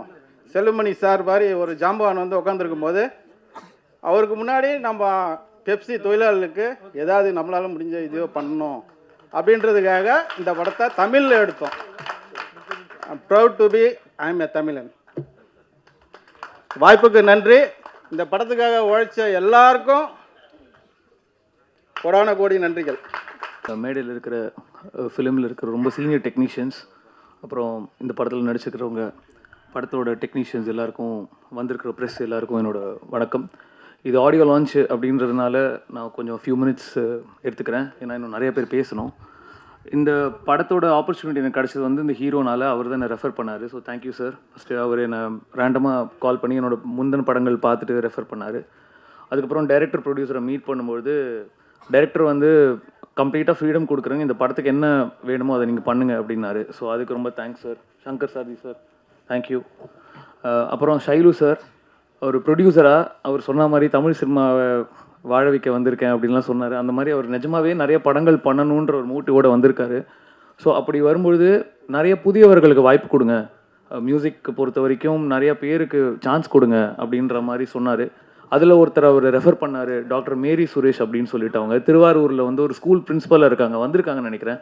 கொஞ்சம் நீங்கள் நல்லாயிருக்கும். அவங்கள வந்து அவர் ரெஃபர் பண்ணார். நான் ஒரு சொந்தக்காரர் யாராக இருப்பாங்கன்னு நினச்சேன். கடைசியில் பார்த்தா அவர் ரேண்டமாக ஃபேஸ்புக்கில் அவங்க எழுதி அவங்களோட தமிழோட எழுத்துக்கள்லாம் பார்த்து அவங்களுக்கு வாய்ப்பு கொடுங்க அப்படின்னு சொல்லி கேட்டார் ஷைலு சார். அந்த மாதிரி நிறைய பேரை வந்து இதில் வாய்ப்பு கொடுங்க, யங்ஸ்டர்ஸுக்கு வாய்ப்பு கொடுங்க, நல்ல திறமையானவங்களுக்கு வாய்ப்பு கொடுங்க அப்படின்னு சொன்னார். ஸோ அதுக்கு ரொம்ப தேங்க்ஸ் சார். ஷைலு சார் நிறைய பேரை இந்த படத்தில் இன்ட்ரடியூஸ் பண்ண முடிஞ்சது சினிமாவில். ஸ்வஸ்திகான்னு ஒருத்தங்க பாடியிருக்காங்க, சங்கவின்னு ஒரு கவிஞர் எழுதியிருக்காங்க, இது டாக்டர் மேரி சுரேஷ் எழுதியிருக்காங்க, மெட்ராஸ் மீரான் அப்படின்னு ஒருத்தர் கானா பாட்டு எழுதியிருக்காரு, அப்புறம் அந்தோனி தாசன் அவர்கள் ஒரு பாட்டு பாடியிருக்காங்க. ஸோ இந்த மாதிரி ஒரு நல்ல ரெனோன்டு ஆர்டிஸ்ட் ப்ளஸ் ஒரு அப்கமிங் டெக்னீஷியன்ஸ் எல்லாருமே இந்த படத்தில் ஒரு பார்ட்டாக இருக்காங்க. அதுக்கு ஷைலு சாருக்கு ரொம்ப தேங்க்ஸ். ஸோ மற்றபடி 3 சாங் ட்ரெய்லர் எல்லாம் பார்த்துருப்பீங்க. ஸோ படம் பாடல்கள் எல்லாம் பிடிச்சிருந்ததுன்னா கண்டிப்பாக சப்போர்ட் பண்ணுங்கள். தேங்க்யூ. அனைவருக்கும் வணக்கம். இப்போ சமீபத்தில் ஒரு பாடல் அரங்கு அதிரட்டுமே விசில் பறக்கட்டுமேன்ற மாதிரி இந்த திரையரங்கு நிறைஞ்ச ஒரு இடத்த பார்க்கப்ப ரொம்ப மனசுக்கு சந்தோஷமாக இருக்குது. அண்ட் வள்ளுவன் குழுக்கு வந்து என்னுடைய வாழ்த்துக்கள். வள்ளுவன் வந்து படமாக தயாரிப்பு வந்து நான் உள்ளே இருந்தேன். ஸோ டைரக்டர் சங்கர் சாரதி நிறைய ஸ்ட்ரகிளுக்கு அப்புறம் வந்து இந்த ஒவ்வொரு படத்தில் வந்து நிறைய விஷயத்த ஃபேஸ் பண்ணி ஒவ்வொன்றா பார்த்து சேர்த்தாரு. சங்கர் சார், ஐ கெஸ் நீங்கள் ஆசைப்பட்டது நடந்துச்சுன்னு நினைக்கிறேன். ட்ரெய்லர் பார்க்குறப்போ ரொம்ப ஃபுல்ஃபில்லாக இருந்தது. அதுக்கப்புறம் இந்த படத்தில் இருக்கக்கூடிய டெக்னீஷியன்ஸ் எல்லாருமே முக்கியமாக சொல்லணும். கேமராமேன் சுரேஷ் பாலா ரொம்ப அமைதியாக இருப்பார். மியூசிக் டைரக்டர் அஸ்வத் கூட நான் வரப்போ தான் பேசிகிட்டு இருந்தேன். அவ்வளோ விஷயம் பட்டு ரொம்ப சிம்பிளாக இருக்கார். ரொம்ப நல்லா இருந்தது சார். பர்டிகுலராக அந்த லாஸ்ட் சாங் எனக்கு ரொம்ப பிடிச்சிருந்தது. அப்புறம் எடிட்டிங் ரொம்ப நல்லா இருந்தது. டெக்னீஷியன்ஸ் சொல்லணும். அப்புறம் மேனேஜிங், இந்த படத்தில் வந்து ஒர்க் பண்ண தயாரிப்பு நிர்வாகிகள் எல்லாமே வந்து நண்பர்கள் தான் வந்து குழுவாக சேர்ந்து பண்ணியிருக்காங்க. ஸோ டெக்னிக்கல் வைட்ஸ் பாஸ்கரனாலேருந்து மாரியப்பன்லேருந்து எல்லாமே ரொம்ப நல்லா பண்ணியிருந்தாங்க. கோஆர்டினேஷனே ரொம்ப அழகாக இருந்தது இந்த படத்தில். அதுக்கப்புறம் ஆர்டிஸ்ட்டு சொல்லணும் சேட்டன் வாவ் எமோஷன்ஸ் ரொம்ப அழகாக டெலிவர் பண்ணியிருந்தீங்க. எனக்கு அந்த சாங் லாஸ்ட் சாங் இன்னும் எனக்கு கண்ணிலே நிற்குது. யூடியூப் மேம் எங்களுடைய தமிழ்நாட்டோட ஐஸ்வர்யா ராய்ன்னு சொல்லுவாங்கள, ரொம்ப அழகாக இருக்கீங்க ஃப்ரேமில், இன்னும் அழகாக. இந்த படத்தில் இருந்த டெக்னீஷியன்ஸ் எல்லாருக்குமே என்னுடைய என்ன சொல்லலாம்னா ப்ரேயர்ஸ், இன்னொன்று நீங்கள் நிறைய பெரிய இடத்துக்கு வரணும். அதை தாண்டி ஒரு பெரிய விஷயம் சொல்லணும்னா ப்ரொடியூசர்ஸ் ஷைலு அண்ணா, ராஜு அண்ணா, பாலா அண்ணா எல்லாருமே வந்து ஆஸ்திரேலியன் சிட்டிசன். அவங்க எல்லாமே பார்க்குறப்போ அப்படி தான் பேசுவாங்கன்னு பார்த்தா அப்படி இல்லை. ரொம்ப சிம்பிளாக கலோக்கியலாக அந்த இப்போ எப்படி பேசினாரோ அது மாதிரி தான் இப்போ லைவாக இருப்பாங்க. பாலாவாக இருக்கட்டும், ஷைலு அண்ணா, ராஜு அண்ணா, அவங்க ப்ரொடக்ஷன் ஹவுஸில் போனாலே அவ்வளோ பாசிட்டிவாக இருக்கும். இப்போது பாலாண்ணா வந்தோடனே ஒரு வார்த்தை சொன்னார், இந்த படத்தை எடுத்தவங்களுக்கும் சாப்பாடு போட்டவங்களுக்கும் நன்றி அப்படின்னு. அது உள்ளே இருந்து வந்தது. ஏன்னா ஆக்சுவலாக வந்து ப்ரொடக்ஷன் அவங்களோட ப்ரொடக்ஷன் அந்தளவு இருந்தது. எல்லோரும் யார் வேணால் வந்தாலும் என்ஜாய் பண்ணி சாப்பிடணும் எல்லான்ற அதை தான் திருப்பி சொல்லிட்டே இருப்பார். படம் நீங்கள் எப்படி எடுங்க சங்கர், பிரச்சனை இல்லை, வந்தவங்களாம் நல்லா சாப்பிடணும், என்ஜாய் பண்ணணும். மெயினாக வந்து சம்பளம் கரெக்டாக ஆன் டைமுக்கு போகணும் ஒரு ப்ரொடக்ஷன் எனக்கு நல்லா தெரியும். ஷைலு அண்ணா தேங்க்ஸ் ஃபார் தட். எல்லாருக்கும் கரெக்ட் டைமில் பேமெண்ட் ரிலீஸ் ஆகிட்டே இருந்தது. ரொம்ப சந்தோஷமாக இருந்தது பார்க்குறதுக்கு. தேங்க்யூ. இந்த படத்தில் ஒர்க் பண்ண எனக்கு சான்ஸ் கிடச்சி மிஸ் ஆயிடுச்சுன்னு என்னன்னு தெரியல. எனிவே அடுத்தடுத்து அவங்களோட ப்ரொடக்ஷனில் ஒர்க் பண்ண வாய்ப்புகள் இருக்குன்னு நம்புகிறேன். வந்திருக்க கெஸ்ட் எல்லாருக்கும் நன்றி, இந்த அரங்குக்கு வந்திருந்த எல்லாருக்கும் நன்றி. இந்த மாதிரி இன்னும் தேட்டரும் இந்த மாதிரி ஃபுல்லாகி அவங்க கலெக்ஷன் நல்லாகி அவங்க சொன்ன மாதிரி இன்னும் நிறையா படங்கள் எடுக்க அறுபடை வீடு முருகனே நான் வேண்டிக்கிறேன். நன்றி, வணக்கம்.